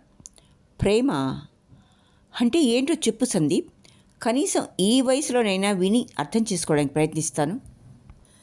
అలా ఎగతాళి చెయ్యకు Varudhini, really I love you. వినకుండా ఫోన్ పెట్టేసింది వరుధిని. 2 రోజుల తర్వాత ఆమె ఏదో పని మీద ఇంట్లోంచి బయటకు వచ్చింది. ప్రభాత్ కుమార్ ఇంకా ఊరు నుంచి రాలేదు. మరుసటి రోజు ఉదయం ఢిల్లీ నుంచి వస్తున్నాడు. ఆమె రోడ్డు మీదకి రాగానే ప్రక్కన ఒక కారు చాగింది. లోపలున్నది సందీప్. ఎక్కడికి వెళ్ళాలి వరుధిని? రా, నేను డ్రాప్ చేస్తాను అన్నాడు. అవసరం లేదు, అయినా నువ్వు ఇక్కడేం చేస్తున్నావు అని అడిగింది కోపంగా. 2 రోజుల నుంచి నీ ఇంటి ముందే ఉన్నాను, నువ్వు బయటకు వస్తే కలవాలని. అలాంటి అవసరం ఏమీ నాకు లేదు అని ఆమె ముందుకు సాగబోయింది. సందీప్ కారులోంచి దిగి అడ్డంగా వచ్చి ఆమె ఎదురుగా ఆగాడు. ఇప్పుడే ఇక్కడే ఈ రోడ్డు మీద చూపిస్తాను అన్నాడు. ఏంటి? నేను నిన్ను నిజంగా ప్రేమిస్తున్నాను అనటానికి రుజువు అంటూ అతను పై షర్ట్ బటన్ విప్పాడు. గుండెల మీద చర్మం ఇంకా పచ్చి పుండులా ఉంది. గడ్డ కట్టిన రక్తం ఎరుపు నలుపుల మధ్య రంగులో భయంకరంగా కనిపిస్తోంది. అయినా అక్షరాలు స్పష్టంగా తెలుస్తున్నాయి. వరుసగా 3 లైన్లు. మొదటి వరుస కంటే రెండోది పెద్దగా, మూడోది మరింత పెద్దగా. ఐ లవ్ వరూధిని అని. ఒకప్పుడైతే అది చూసి వరూధిని భయపడ్డమో, కంగారు పడ్డమో, లేక ప్రేమలో కరిగిపోవటమో జరిగి ఉండేది. కానీ ఇప్పుడు ఆమె తాను వాటన్నిటికీ అతీతురాలనన్నట్టు అభావంగా, ఇలాంటి చీప్ ట్రిక్స్తో నన్ను ఇంకా మోసగించలేవు సందీప్. ఒక్క విషయం స్పష్టంగా అర్థం చేసుకో, ప్రభాత్కి తప్ప నా జీవితంలో మరెవ్వరికీ స్థానం లేదు అని అక్కడి నుంచి విసురుగా కదిలి వెళ్ళిపోయింది. ఆమె చాలా సంతోషంగా ఉంది. అతడు తనకు చేసిన అన్యాయానికి తాను ఏమీ కృంగి కృషించిపోలేదని, చాలా సుఖంగా సంతోషంగా ఉన్నానని అతడికి తెలియజెప్పడం కోసమే పనిగట్టుకుని అతడి తండ్రి ఇస్తున్న పార్టీకి భర్తతో కలిసి వెళ్ళింది. అతడు తన ఆకర్షణలో పడడం చూసి గర్వపడింది. కానీ ఒక్క విషయం ఆమె ఊహించలేదు. సందీప్ లాంటి వాళ్ళు కొంతమంది ఉంటారని, వాళ్ళు ప్రేమలో ఫెయిల్ అయితే రాక్షసులవుతారని. అతడి కారు తనని దూరం నుంచి ఫాలో అవటం ఆమె గమనించలేదు. ఆఫీసులో పని చేసుకుంటుండగా ప్యూన్ వచ్చి ఎవరో ఫోన్ చేశారని చెప్పడంతో నిఖిత ఆశ్చర్యపడింది. సాధారణంగా ఆమెకెవరు ఫోన్ చేయరు. అన్న అమెరికాలో ఉన్నాడు, తల్లిదండ్రులు ఈ లోకంలోనే లేరు. ఎక్కువగా స్నేహితుల్ని కూడగట్టుకుని వారితో కబుర్లు చెప్పే మనస్తత్వం కాదు ఆమెది. తనకు ఫోన్ చేసింది ఎవరా అని ఆశ్చర్యపడుతూ నిఖిత రిసీవర్ అందుకొని హలో అంది. నేను డాక్టర్ శ్రీదేవిని. ఒక్క క్షణం పాటు ఆమెకి అవతల నుంచి మాట్లాడుతున్నది ఎవరో అర్థం కాలేదు. డాక్టర్ శ్రీదేవి. ఆమెకి చప్పున అర్థమైంది. తన తల్లి ఆసుపత్రిలో ఉండగా ట్రీట్ చేసిన డాక్టర్. నమస్తే డాక్టర్ గారు అంది సంభ్రమంగా. ఆ టైంలో ఆమె తనకి ఎందుకు ఫోన్ చేయవలసి వచ్చిందో నిఖితకి అర్థం కాలేదు. నీ ఫోన్ నెంబర్ పట్టుకోవడం కోసం చాలా ఎంక్వైరీలు చేయాల్సి వచ్చింది. విషయం ఏమిటి డాక్టర్ గారు? నువ్వు ఒకసారి శ్రమ అనుకోకుండా ఇక్కడికి రాగలవా మా నర్సింగ్ హోమ్కి? ఎందుకు అని అడగబోయి బాగోదని చెప్పి అలాగే అని ఫోన్ పెట్టేసి బయలుదేరింది నిఖిత. డాక్టర్ గారు అంత అర్జెంటుగా తనని ఎందుకు రమ్మన్నారో ఆమెకు అర్థం కాలేదు. నిఖిత నర్సింగ్ హోమ్ చేరుకునేసరికి సాయంత్రం 4 కావస్తుంది. నర్సు ఆమెని లోపలికి తీసుకెళ్ళింది. డాక్టర్ శ్రీదేవి నిఖితను చూసి ఐఎమ్ సారీ, అనవసరంగా కంగారు పెట్టి రమ్మన్నట్టున్నాను అంది. విషయం ఏమిటి డాక్టర్? డాక్టర్ శ్రీదేవి కొంచెం తటపటాయించింది. ఈరోజు మా పిల్లలకి హాలిడే, అందువల్ల పొద్దున్నే జూ పార్క్కి వెళ్ళాం అందరం అక్కడ తిరుగుతూ ఉండగా తుప్పల వెనుక ఒక అమ్మాయి పడిపోయి ఉంది. పరీక్షించి చూస్తే వెంటనే తను ఆత్మహత్య చేసుకోవడానికి ఏదో విషం మింగిందని అర్థమైంది. డాక్టర్ని కదా, అక్కడికక్కడే ప్రథమ చికిత్స చేసి కారులో క్లినిక్కి తీసుకొచ్చాను. మామూలుగా అయితే ఇలాంటి కేసులు మేము టేకప్ చేయకూడదు, పోలీసులకి ఫోన్ చేయాలి. కానీ అదంతా తనకి ఎందుకు చెప్తుందో నిఖితకి అర్థం కాలేదు. ఎవరా అమ్మాయి డాక్టర్ అని అడిగింది. అదే నాకు సరిగ్గా తెలీదు, కానీ పోలికలు చూస్తుంటే ఒకప్పుడు నీతో పాటు మీ అమ్మగారిని చూడటానికి వచ్చిన అమ్మాయిలాగా అనిపించింది. అందుకే ఈ విషయం పోలీసుల వరకు వెళ్లకుండా నీకు ఫోన్ చేశాను. ఒకవేళ నా అనుమానం పొరపాటైతే మాత్రం నన్ను క్షమించాలి అంది. నిఖిత వినటం లేదు. ఆ అమ్మాయి మొట్టమొదటి అనుమానం నిఖితకు మొట్టమొదటి అనుమానం ధాత్రి మీదకు వెళ్ళింది. కానీ ధాత్రి అలా చేస్తుందా? తను ఒకసారి ఆ అమ్మాయిని ఆత్మహత్యా ప్రయత్నం నుంచి రక్షించింది. తర్వాత ఆ అమ్మాయి కొద్ది కొద్దిగా ధైర్యం పొందుతున్నట్టే కనబడింది. మళ్ళీ ఆత్మహత్యకి ప్రయత్నించాల్సిన అవసరం ఏమొచ్చింది? ఆలోచిస్తూ డాక్టర్తో పాటే లోపలికి నడిచింది నిఖిత. బెడ్ మీద ఉన్న అమ్మాయిని చూసి షాక్ తగిలినట్టు నిలబడిపోయింది. మంచం మీద నిస్త్రాణగా పడి ఉంది మహతి. మనసు విప్పి అన్నీ నీతో చెప్పుకోవాలనే అనిపించింది నిక్కి.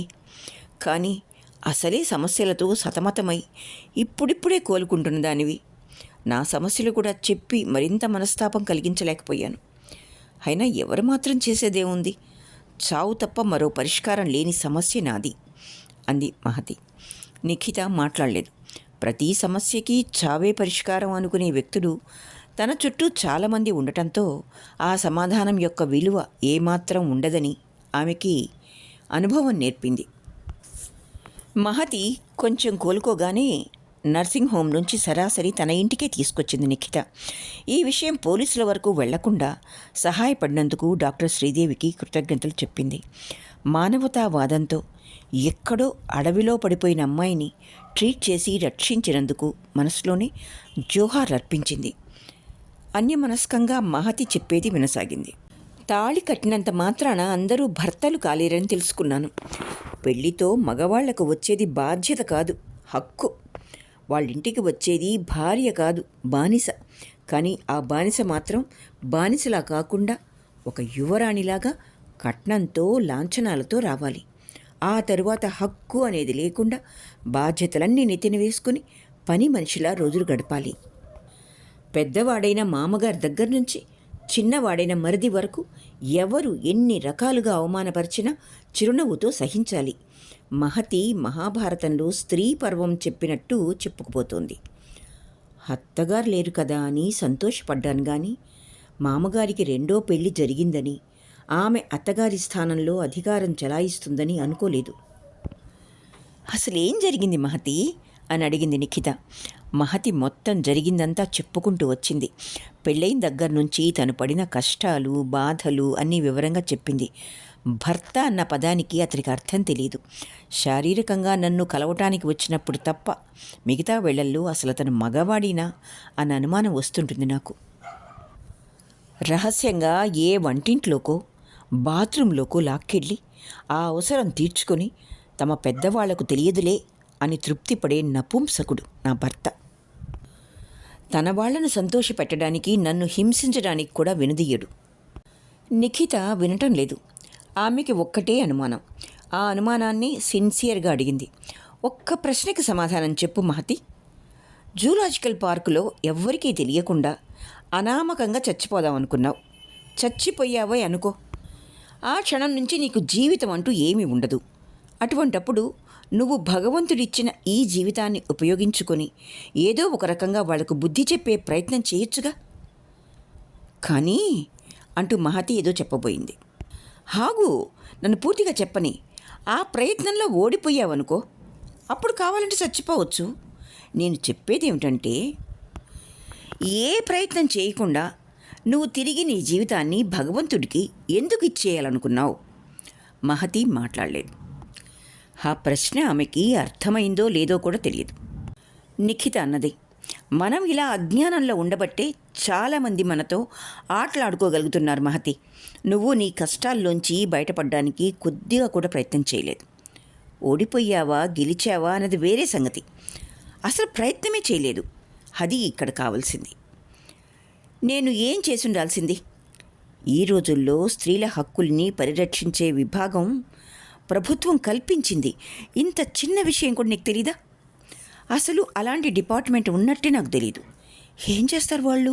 ఆశ్చర్యంగా అడిగింది మహతి. పోలీస్ డిపార్ట్మెంట్కి సంబంధించిందే ఇది కూడా. కంట్రోల్ రూమ్లోనే ఉంటుంది. అదిగాక రాష్ట్రం అంతటా బ్రాంచ్ ఆఫీసులున్నాయి. వాళ్ళు చేసేది స్త్రీల హక్కుల్ని పరిరక్షించటం. స్త్రీల పట్ల అత్యాచారాలు ఎక్కువైపోతున్న ఈ రోజుల్లో మన హక్కుల్ని మనకి తెలియజేస్తుంది. మహతి, నీకు పెళ్ళయింది. నీ భర్త దగ్గర ఉండి అతడి ఆదాయంలో భాగం పంచుకునే హక్కు నీకుంది. అంతేకాదు, నీ తండ్రి నీకిచ్చిన 5 లక్షల కట్నం పైన ఇతర కానుకలపైన కూడా నీకు హక్కుంది. అంతేగాని నీ భర్తకి కానీ అత్తమామలకు కానీ దాని మీద ఏ అధికారము లేదు. కానీ నేను నా హక్కుల కోసం పోట్లాడితే వాళ్ళు నన్ను ఇంట్లో ఉంచరు, బయట గెంటేస్తారు. సమాజమంతా అతి నీచంగా చూస్తుంది నన్ను. ఇప్పుడు మాత్రం అంతకన్నా ఏం సంతోషం అనుభవిస్తున్నావు నువ్వు? చచ్చిపోవాలి అనుకునేంత స్థాయికి నువ్వు నిరాశపడ్డావు అంటే జీవితంలో అన్నీ కోల్పోయావన్నమాటేగా. అన్నీ కోల్పోయాను అన్న నిర్ణయానికి వచ్చే ముందు మన హక్కుల కోసం కొద్దిగా పోరాటం తప్పులేదుగా. ఏం చేయమంటావు? నీకు నిన్ను మానసికంగా హింసించారు అనటానికి సరియైన ఆధారాలు ఉన్నాయి. దాంతో వాళ్ళందరికీ సులభంగా శిక్ష పడేట్టు చెయ్యొచ్చు. దానివల్ల నాకేంటి లాభం? ఏమో, ఎవరు చెప్పొచ్చారు? తమకి శిక్ష పడుతుందేమోనన్న భయం వాళ్ళల్లో పరివర్తన తీసుకురావచ్చుగా. చిన్న చిన్న సంఘటనలతో మనుషులు మారడం అనేది కథల్లోనూ సినిమాల్లోనూ మాత్రమే సాధ్యం మహతి.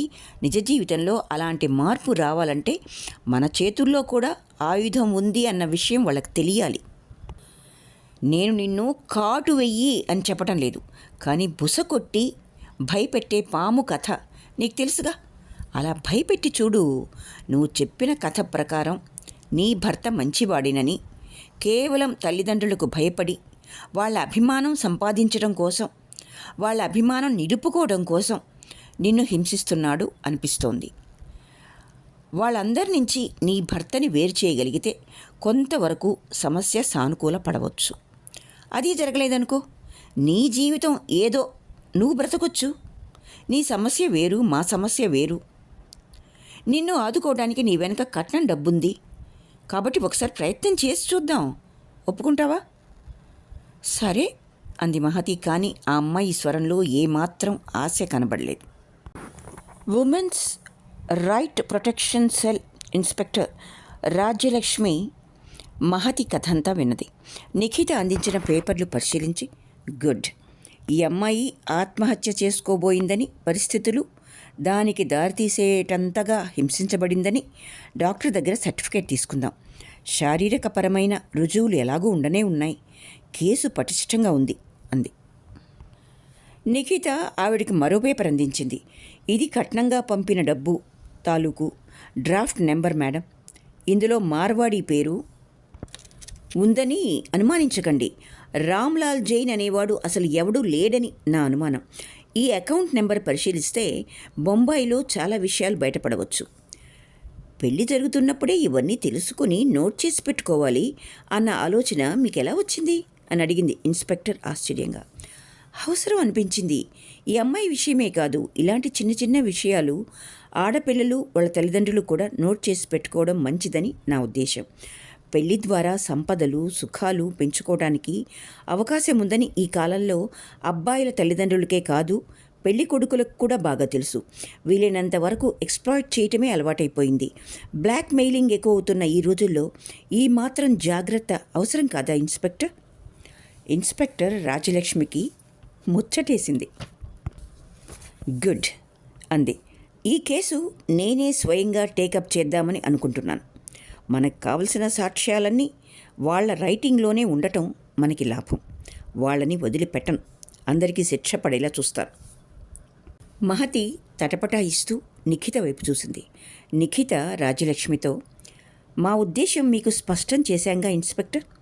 కోర్టు అయినా పోలీస్ స్టేషన్ అయినా సాధ్యమైనంత వరకు కాపురాలు నిలబెట్టే పని చేస్తుంది కదా. అతడికి సంబంధించినంత వరకు అతడి మీద తల్లిదండ్రుల, అక్కా తమ్ముళ్ళ ప్రభావం లేకపోతే మారతాడనే నమ్మకం మాకుంది. వాళ్ళని విడదీసే ప్రయత్నం ఒకసారి చేస్తే బాగుంటుందని నేను అనుకుంటున్నాను. ముఖ్యంగా మహతి పుట్టింటి పరిస్థితి కూడా ఏమీ బాగాలేదు. ఆమె తండ్రి ప్రస్తుతం జైల్లో ఉన్నాడు అంటూ ఆ వివరాలు చెప్పింది. రాజ్యలక్ష్మి అంతా విని, వీలైనంత వరకు ప్రయత్నిద్దాం. నా ఉద్దేశంలో ఇలాంటి సందర్భాల్లో కొద్దిగా బెదిరిస్తే వాళ్ళు బాగా సర్దుకునే స్థాయికి వచ్చేస్తారు అంది. 2 రోజుల్లో కావలసిన సమాచారం వచ్చింది. నిఖిత ఊహించినట్లుగా రామ్లాల్ జైన్ అనే వ్యక్తి ఎవరు బ్యాంకులో లేరు. ఆ బినామీ పేరు మీద మహతి మామగారే అకౌంట్ నడుపుతున్నారు. ఆ అకౌంట్లో దాదాపు 15 లక్షల దాకా డిపాజిట్లున్నాయి. ఒకసారి ఈ విషయం బయటకు వచ్చేసరికి ఆయన అప్పటి వరకు చేసిన అవినీతి పనులన్నీ బయటపడ్డాయి. ఇన్స్పెక్టర్ రాజ్యలక్ష్మి వెంటనే రంగంలోకి దిగింది.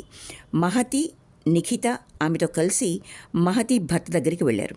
రాజ్యలక్ష్మి సివిల్ డ్రెస్లోనే ఉంది. మహతిని చూసి ఆమె భర్త కంగారు పడ్డాడు. ఇక్కడికి ఎందుకు వచ్చావు? బాంబే నుంచి ఎప్పుడు బయలుదేరావు అని అడిగాడు అతను కంగారుగా. నీ భార్య మీ దగ్గరుండక అక్కడెందుకు ఉండాలి? అయినా మీకింత మంచి క్వార్టర్ ఉందని చెప్పలేదే? చిన్న రూమ్లో 4 కలిసి ఉంటున్నానని మీ భార్యకి అబద్ధం ఎందుకు చెప్పారు అని అడిగింది రాజ్యలక్ష్మి. అడగడానికి మీరెవరు? కరుగ్గా అన్నాడు మహతి భర్త. ఆమె స్నేహితురాల్ని అంది రాజ్యలక్ష్మి. మా వాళ్ళకి ఇదంతా ఇష్టం ఉండదు నిర్లక్ష్యంగా చెప్పాడు. ఆమె భర్త మీరా వాళ్ళ? నేనే. కానీ పెళ్లికి ముందు తన వంతు ఆస్తంతా వ్రాసిస్తానని వాళ్ళ నాన్నగారు వాగ్దానం చేశారు. ఆయన జైలుకెళ్ళి కూర్చున్నాడు.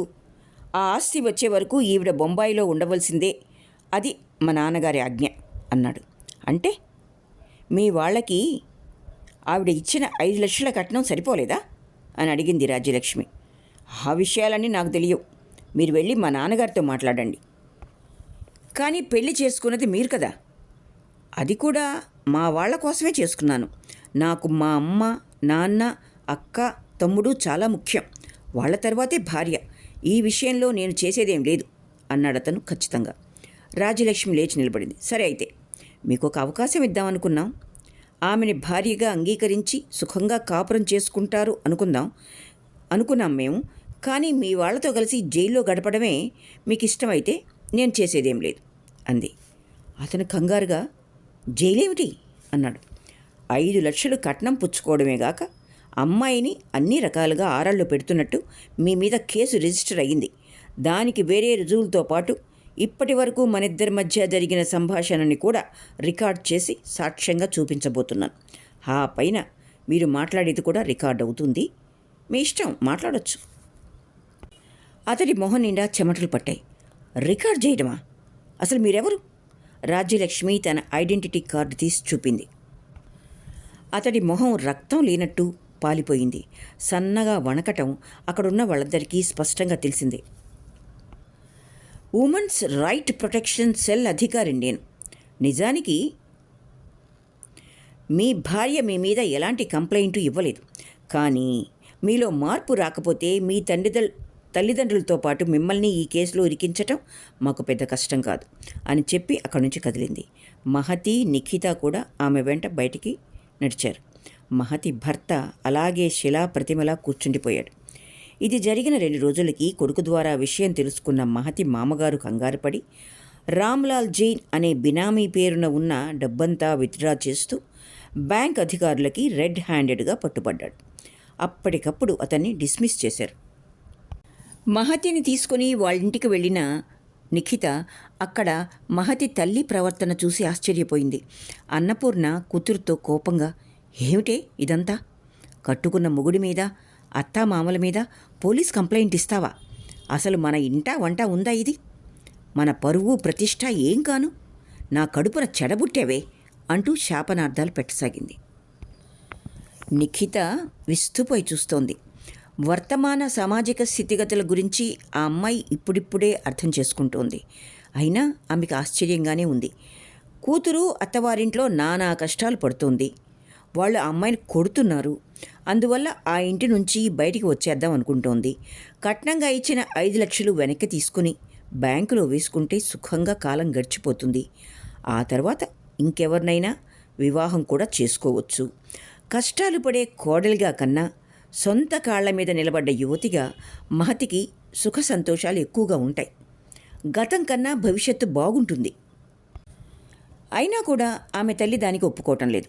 పరువు, ప్రతిష్ట, సమాజం లాంటి పెద్ద పెద్ద మాటల్ని సృష్టించుకొని భయపడిపోతోంది. తప్పందా కూతురుదే అన్నట్టు మాట్లాడుతోంది. ఎప్పటికి మారుతుంది ఈ సమాజం? ఏ రచయిత అన్నాడో గాని స్త్రీ యొక్క కష్టాలన్నింటికీ స్త్రీయే కారణం అని చాలా కరెక్ట్గా చెప్పాడు. ఒక తల్లి, ఒక అత్త, ఒక ఆడపడుచు, ఇలా వివిధ రూపాల్లో స్త్రీ సాటి స్త్రీని బాధ పెడుతోంది. దానికి ప్రత్యక్ష తార్కాణం ఇప్పుడు సొంత కూతుర్ని తిడుతున్న అన్నపూర్ణే. అయితే మహతి ఎదురు తిరిగింది. నేను ఒక నిర్ణయం తీసుకున్నాను మమ్మీ. కట్నంగా ఇచ్చిన 5 లక్షలు తిరిగి వస్తుంది. దాంతో నా బ్రతుకు నేను బ్రతకగలను స్థిరంగా అంది మహతి. ఇలా కుటుంబ ప్రతిష్టలు బజార్న పడేసే కంటే నువ్వు చచ్చిపోయినా బాగుండేది అంది అన్నపూర్ణ ఏడుస్తూ. పెళ్లి చేసి అత్తవారింటికి పంపాననుకోకు మమ్మీ. చచ్చిపోతే శ్మశానానికి పంపాననుకో. పెళ్ళికైనా చావుకైనా మన ఇళ్లల్లో చేసే ఆర్భాటం ఒకటే కదా. నిఖిత ప్రేక్షకురాలిలాగా విభ్రాంతితో చూస్తోంది. మహతిలో ఇంత ధైర్యం ఎక్కడి నుంచి వచ్చిందో ఆమెకు అర్థం కాలేదు. చాలా సంతోషం వేసింది. నీ వెనక ఒక ప్రొటెక్షన్ సెల్, న్యాయం, చట్టాలున్నాయి అని చెప్పేసరికి ఈ అమ్మాయిలో ఇంత ధైర్యం వచ్చింది. ఈ అవగాహన అందరి స్త్రీలలోనూ కలిగితే ఎంత బాగుండును అనుకుంది నిఖిత. చూడు మమ్మీ, సమస్యల ఒత్తిడికే మనిషిలో అసలు రూపు బయటపడుతుంది. ఎదుగుదల మొదలవుతుంది. ఇన్నాళ్ళు నేను జీవితాన్ని చాలా సులభంగా తీసుకున్నాను.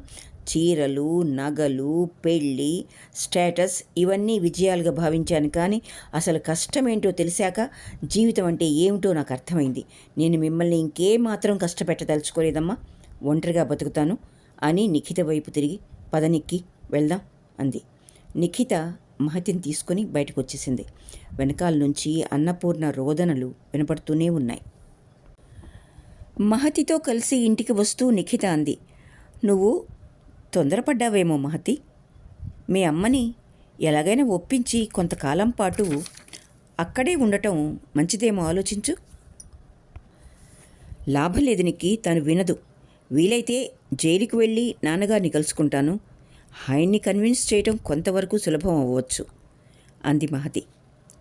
ఇంకా తన నిర్ణయంలో ఏ మార్పు లేనట్టు. మీ తమ్ముడు సుకుమార్ సంగతి ఏమిటి అని అడిగింది నిఖిత. మహతి గాఢంగా నిశ్వసించింది.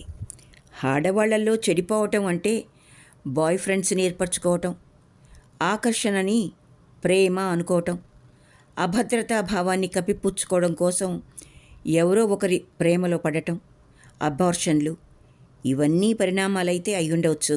కానీ మగవాడు చెడిపోతే ఎలా తయారవుతాడో చెప్పటానికి మా సుకుమార్ ఒక సజీవ ఉదాహరణ నిక్కి.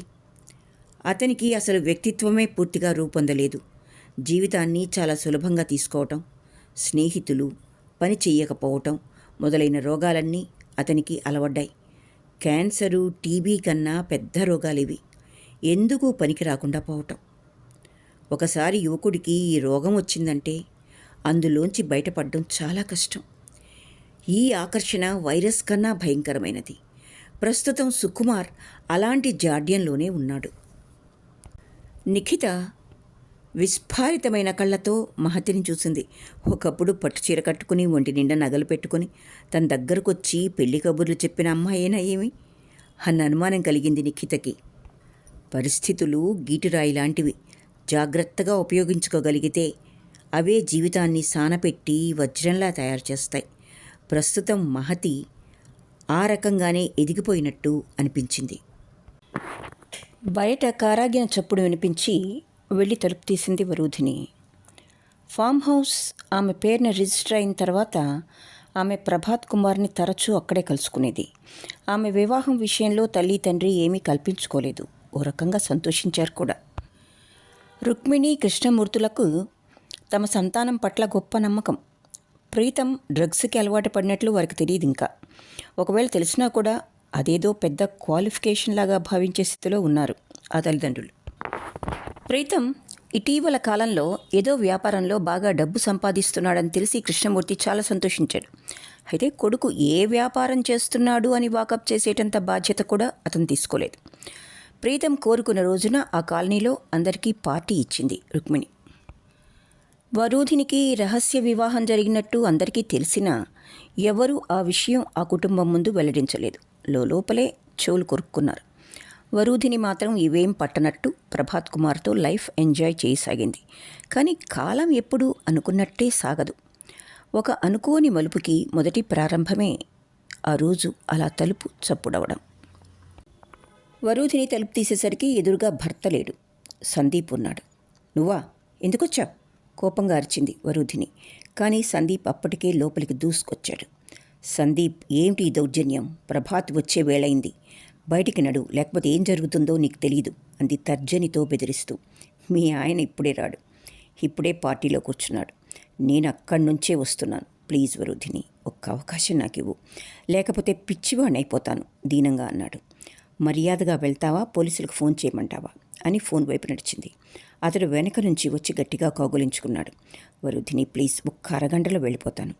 మూడో కంటికి తెలియదు. ఇంకెప్పుడు నిన్ను కలవను. నన్ను కరుణించు అన్నాడు అభ్యర్థనగా. వరూధిని అతన్ని విసురుగా తోసేసి ఎదురుగా ఉన్న డ్రాయర్ సొరుగులోంచి రివాల్వర్ తీసింది. సందీప్ కంగారుగా లేచి నిలబడ్డాడు. వెళ్ళు అంది కటువుగా. ఇదే నీ చివరి నిర్ణయమా అడిగాడతను. ఈసారి అతడి మొహంలో అభ్యర్థన, బాధ లేదు. అతడు కూడా ఒక నిర్ణయానికి వచ్చినట్లున్నాడు. అవును, ఇంకెప్పుడు మా ఇంటికి రాకు. ఆమె స్వరంలో తీవ్రత ధ్వనించింది. అతడు ఆమెని ఒక్క క్షణం కన్నార్పకుండా చూశాడు. చివరిసారిగా ఆలోచించుకోవరుధిని, గెట్ అవుట్ ఆమె అంది. సందీప్ వెనుదిరిగి వెళ్ళిపోయాడు. వరూధిని తేలిగ్గా శ్వాస పీల్చుకుంది. అయితే ఆ సంఘటన అంత తేలికగా ముగియబోవటం లేదని ఆమెకు తెలియదు. అరగంట కాకుండానే వచ్చేశాడు ప్రభాత్ కుమార్. ఆమె తమ్మకంగా వెళ్ళి అతన్ని కౌగలించుకుంది. మామూలుగా అయితే అతడు ఆమెని అలాగే ఎత్తుకుని పడగదిలోకి వెళ్తాడు. కానీ అప్పుడు అతను నిర్లిప్తంగా ఉన్నాడు. ఆమెకి అనుమానం వచ్చింది. ఏం జరిగింది డియర్, అలా ఉన్నావే అంది అతడి గుండెల మీద ముద్దు పెట్టుకుంటూ. నువ్వెంత మంచి నటివా అని ఆలోచిస్తున్నాను. వరూధిని ఉలిక్కిపడింది. దూరంగా జరిగి, ఏమిటి నువ్వు మాట్లాడేది? నేను నటించడం ఏమిటి అయోమయంగా అడిగింది. సందీప్ నీ గురించి మొత్తం అంతా నాకు చెప్పాడు నెమ్మదిగా అన్నాడు ప్రభాత్. భూమి గిర్రున తిరుగుతున్నట్లు అనిపించింది వరూధినికి. ఏం చెప్పాడు? అన్నీ అబద్ధాలు చెప్పుంటాడు అతడు నా గురించి. ఆమె మాటలు ఇంకా పూర్తి కాలేదు. ప్రభాత్ కుమార్ జేబులోంచి 2 ఉత్తరాలు, ఒక క్యాసెట్ తీసి ఆమె మొహం మీదకి విసిరికొట్టాడు. క్యాసెట్ పెద్ద చప్పుడు చేస్తూ నేల మీద పడింది. ఆమె దిగ్భ్రాంతురాలై చూసింది. ఆ ఉత్తరాల్లో ఏం వ్రాసి ఉందో చూడవలసిన అవసరం ఆమెకు కలగలేదు. క్యాసెట్ని చూడగానే ఆమెకు అదేమిటో అర్థమైంది. తను సుభాష్తో నిరాహార దీక్ష శిబిరం వెనక మాట్లాడిన మాటల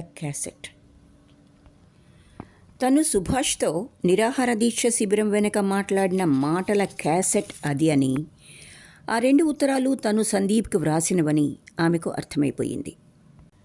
తన తరఫు నుంచి ఏ వాదన లేని ముద్దాయి ఎలా నిర్వీర్యుడవుతాడో ఆమె అలా అయిపోయింది. కళ్ళప్పగించి ప్రభాత్ వైపు చూస్తూ ఉండిపోయింది. మనసులో మాత్రం సాగర కెరటాలు కొండని ఢీకొంటున్న అలజడి. వెళ్తూ వెళ్తూ సందీప్ అన్న మాటలకు అర్థం ఆమెకిప్పుడు బోధపడింది. కానీ అప్పటికే చేతులు పూర్తిగా కాలిపోయాయి. పట్టుకోవడానికి కనీసం ఆకులు కూడా దొరకటం లేదు. వెళ్ళు అన్నాడు ప్రభాత్ కుమార్ కటువుగా. అతడు తనని శాశ్వతంగా వెళ్ళిపోమన్నాడని అర్థం చేసుకోలేనంత అమాయకురాలు కాదు. చటుక్కున ముందుకు అడుగు వేసి, నువ్వు చాలా ఆవేశంలో మాట్లాడుతున్నావు ప్రభాత్. నేను లేకుండా నువ్వు ఉండలేవని నాకు తెలుసు అంటూ అతని చేతుల్ని తన చేతుల్లోకి తీసుకోబోయింది. నన్నొదులు, యు బిచ్ అంటూ అతడు ఆమెను దూరంగా తోసేశాడు. వరూధినికి స్పృహ తప్పుతున్నట్లు అనిపించింది. బిచ్. ఆమె మొహం అవమానంతో ఎర్రబడింది. ఏ ఇంకా ఉన్నావే వెళ్ళు, గెట్ అవుట్ అని అరిచాడు. ఆమె కదలలేదు. ఇంకొక నిమిషం ఇక్కడుంటే నేను షూట్ చేస్తాను అంటూ రివాల్వర్ చేతుల్లోకి తీసుకున్నాడు. ఆమెకి అసహాయతతో పాటు కోపం కూడా వచ్చింది. నేను వెళ్ళను, కాల్చే, పర్వాలేదు అంటూ అరిచింది. మరుక్షణం ఆమె భుజాన్ని బుల్లెట్ రాసుకుంటూ వెళ్ళింది.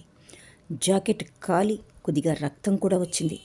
నొప్పితో ఆమె పెట్టిన కేకకు డ్రైవర్ పరిగెత్తుకుంటూ వచ్చాడు. దాన్ని బయట గెంటు అని ప్రభాత్ కుమార్ అక్కడి నుంచి వడివడిగా గదిలోకి వెళ్ళిపోయాడు.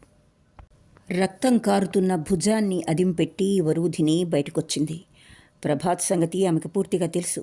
ఒక నిర్ణయానికి వచ్చాడంటే దాన్ని మార్చుకోడు. లింక్ పూర్తిగా తెగిపోయిందని ఆమెకు అర్థమైంది. దాదాపు స్పృహ తప్పుతున్నట్లు ఉన్న ఆమెను తీసుకెళ్లి డ్రైవర్ దగ్గరలో ఉన్న నర్సింగ్ హోంలో అడ్మిట్ చేశాడు. అక్కడి డాక్టర్ పోలీసులకు కంప్లైంట్ ఇచ్చాడు. వాళ్ళొచ్చి డ్రైవర్ దగ్గర స్టేట్మెంట్ తీసుకున్నారు. మరో పావుగంట తర్వాత ప్రెస్ రిపోర్టర్లు బిలబిలమంటూ ప్రభాత్ ఫామ్ హౌస్ ముందు దిగారు. హాస్పిటల్లో పడుకున్న వరూధినికి ఎవరో ఆ రోజు పేపర్ అందించారు. అది చదివి అదిరిపడింది. వరూధిని తన ఆఫీస్లో కొన్నాళ్ళు పనిచేసిందని, ఆ పరిచయాన్ని పురస్కరించుకొని తనను పెళ్లి చేసుకోమని వేధించిందని, తాను కాదంటే తనని బ్లాక్మెయిల్ చేసిందని, అందుకే ఆవేశంలో పిస్టల్ పేల్చవలసి వచ్చిందని ప్రభాత్ కుమార్ పేపర్ స్టేట్మెంట్ ఇచ్చాడు.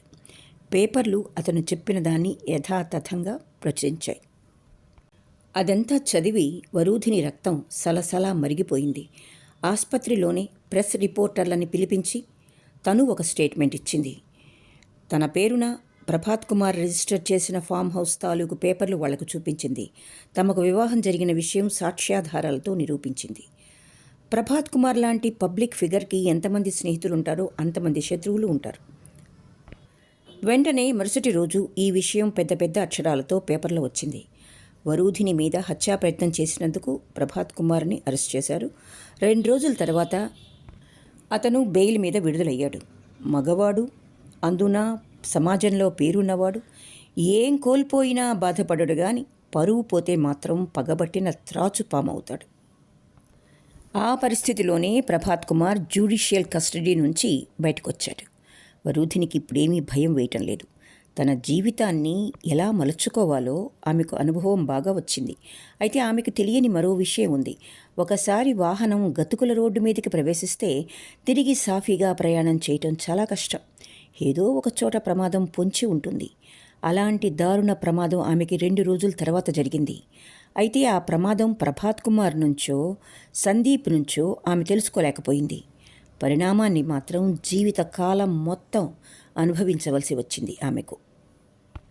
వరూధినికి తెల్లవారుజామున ఎవరో తలుపు కొడితే నిఖిత పక్కనే పడుకున్న మహతి వెళ్ళి తలుపు తీసింది. వచ్చింది మహతి భర్త. మాట్లాడకుండా లోపలికి వెళ్ళిపోయింది. అంత ప్రొద్దున్నే వచ్చిన అతన్ని చూసి నిఖిత ఆశ్చర్యపోయింది. అతడు ఇంతకు ముందు మనిషిలా లేడు. మొహం పాలిపోయి ఉంది. మనిషి బాగా కృంగిపోయినట్టు కనబడ్డాడు. నాన్నగారిని అరెస్ట్ చేశారు అన్నాడు. నిఖిత మాట్లాడలేదు. నేను వచ్చింది ఆ విషయం చెప్పడం గురించి కాదు. నా గురించి అసలు మనుషులు ఇలా ప్రవర్తిస్తారని నేను అనుకోలేదు అంటూ ఏదో చెప్పబోయాడు. నిఖిత అతని మాటలను ఆపు చేస్తూ అంది. తప్పంతా మీ మీద వేసుకుని వాళ్ళ మీద నేరం రాకుండా చేయమన్నారు, అంతే కదూ? అతడు ఆశ్చర్యంగా తల ఎత్తాడు. మీ అమ్మని, అక్కని, మీ తమ్ముళ్ళని సుఖపడేలా చేయటం నీ బాధ్యత అని కూడా అన్నారు కదూ? అతడు భరించలేనంత విస్మయంతో ఇదంతా మీకు ఎలా తెలిసింది అని అడిగాడు. నిఖిత పేలవంగా నవ్వింది. అది మానవ స్వభావం. చుట్టూ ఉన్న సమాజాన్ని పరిశీలిస్తే అదే బోధపడుతుంది. ఇంత చిన్న విషయాన్ని తెలుసుకోలేక మనం మంచితనం అనే ముసుగులో సెంటిమెంట్లకి బానిసై అవతల వాళ్ళని బాధ పెడుతూ ఉంటాం. మీ మెతక స్వభావాన్ని ఆధారం చేసుకుని వాళ్ళు మిమ్మల్ని ఏనాడూ సుఖపడనివ్వలేదని నాకు అర్థమైంది. అదే ఇన్స్పెక్టర్ రాజ్యలక్ష్మి గారికి కూడా చెప్పాను. నిజమే అన్నాడతను. అమ్మ ఇప్పటికే మంచం పట్టింది. అదంతా నాటకం అని నాకు తెలుసు. మా అక్కయ్య అయితే మహతి మీద కౌంటర్ కేసు వేయమని ఒత్తిడి చేస్తోంది. కానీ నేనంతా నిర్ణయం చేసేసుకున్నాను. పోలీసుల దగ్గర జరిగిందంతా చెప్తాను. నాకు శిక్ష పడినా సరే అన్నాడు ఆవేశంగా. అవసరం లేదు.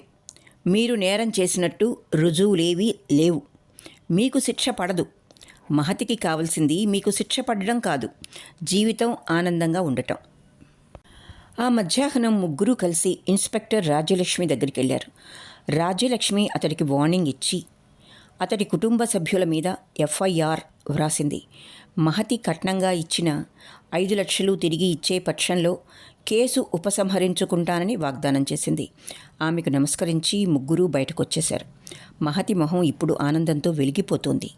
వాళ్ళు ఇంటికొచ్చేసరికి పక్కింటి ఆవిడ కంగారుగా చెప్పింది, ఇప్పుడే డాక్టర్ శ్రీదేవి ఫోన్ చేసింది. ఎవరో ధాత్రి అనే అమ్మాయి తమ హాస్పిటల్లో ఉందట, మిమ్మల్ని రమ్మని చెప్పింది. నిఖిత, మహతి ఒకరి మొహం ఒకరు చూసుకున్నారు. ఊహించని ఈ ఉపద్రవానికి నిఖిత కంగారు పడింది. అసలేం జరిగిందో అర్థం కాలేదు. మళ్ళీ అక్కడి నుంచి హడావుడిగా హాస్పిటల్కి వెళ్ళారు. ధాత్రి బెడ్ మీద కళ్ళు మూసుకొని పడుకునుంది. ఆమె కాలికి బ్యాండేజ్ వేసి ఉంది. ధాత్రి పిలిచింది నిఖిత. ధాత్రి కళ్ళు తెరిచి చూసింది. నిఖిత ఊహించినట్లుగా ఆమె కళ్ళల్లో అసంతృప్తి, బాధ, దిగులు ఏమీ లేవు. చిన్నగా నవ్వింది. ఐఎమ్ ఆల్ రైట్ నిక్కీ, నువ్వేం కంగారు పడకు. 4 రోజుల్లో లేచి తిరిగి డాన్స్ ప్రాక్టీస్ మొదలు పెడతాను అంది. అసలేం జరిగింది? ప్రీతం చేశాడు ఈ పని. ఎప్పట్లాగే డాన్స్ స్కూల్కి వచ్చాడు. బాగా ఖరీదైన బట్టలు, కొత్త వాచ్, షూస్తో స్టైల్గా ఉన్నాడు. కారు కూడా ఉందిలే. మరి అంత డబ్బు ఎలా వచ్చిందో. పెళ్లి చేసుకో, ఆఖరిసారి అడుగుతున్నాను అని బలవంతం చేశాడు. నేను కోపంతో గెట్ అవుట్ అని అరిచాను. అప్పటికప్పుడు బ్లాక్మెయిల్ చేయటం మొదలుపెట్టాడు. నాకు తన వల్ల అబార్షన్ జరిగినట్టు పత్రికల వాళ్ళకి చెప్తానని, ఆడిటోరియంలో ప్రోగ్రాం జరుగుతున్నప్పుడు పాంప్లెట్లు పంచిపెడతానని బెదిరించాడు. పెళ్లి చేసుకోవడం ఇష్టం లేకపోతే కనీసం తనతో స్నేహితురాలిగా గడిపినా సరే చాలన్నాడు. లాగి పెట్టి కొట్టాను. దిక్కున్న చోట చెప్పుకోమన్నాను. దాంతో ఆవేశపడి ఫ్లవర్ వేస్తో కాలి మీద కొట్టాడు. ఎముక ఫ్రాక్చర్ అయిందేమోనని అనుమానం. అయినా పర్వాలేదు నిక్కి, 2 కుట్లు పడినంత మాత్రాన నేను ఈ డాన్స్ పోటీల్లో పాల్గొనటం మానేస్తానా? డాక్టర్ గారితో అదే చెప్పాను. 4 రోజుల్లో నడిచి తిరిగేలా చేయమని.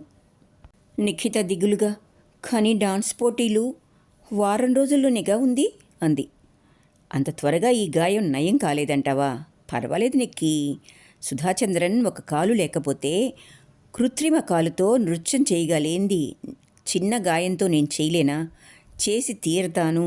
ఇన్నాళ్ళు నేను పడ్డ శ్రమ వృధా పోనివ్వను. గాయం తగిలింది నా శరీరానికే గాని మనసుకు కాదు. ఇప్పుడు నాలో ఆ ధైర్యం ఉంది నిక్కి. అది నువ్వు పెట్టిన భిక్షే అంది ధాత్రి. నిఖితకి సంతోషంతో కంట నీరు తిరిగింది. అక్కడి నుంచి ఆమె సరాసరి ప్రీతం ఇంటికి వెళ్ళింది. ఆమె వెళ్ళేసరికి ప్రీతం తల్లి రుక్మిణి, సుకుమార్ తల్లి అన్నపూర్ణ మాట్లాడుకుంటున్నారు. నిఖితను చూసి రుక్మిణి మొహం చిట్లించి, ఏమిటిలా వచ్చావు అంది.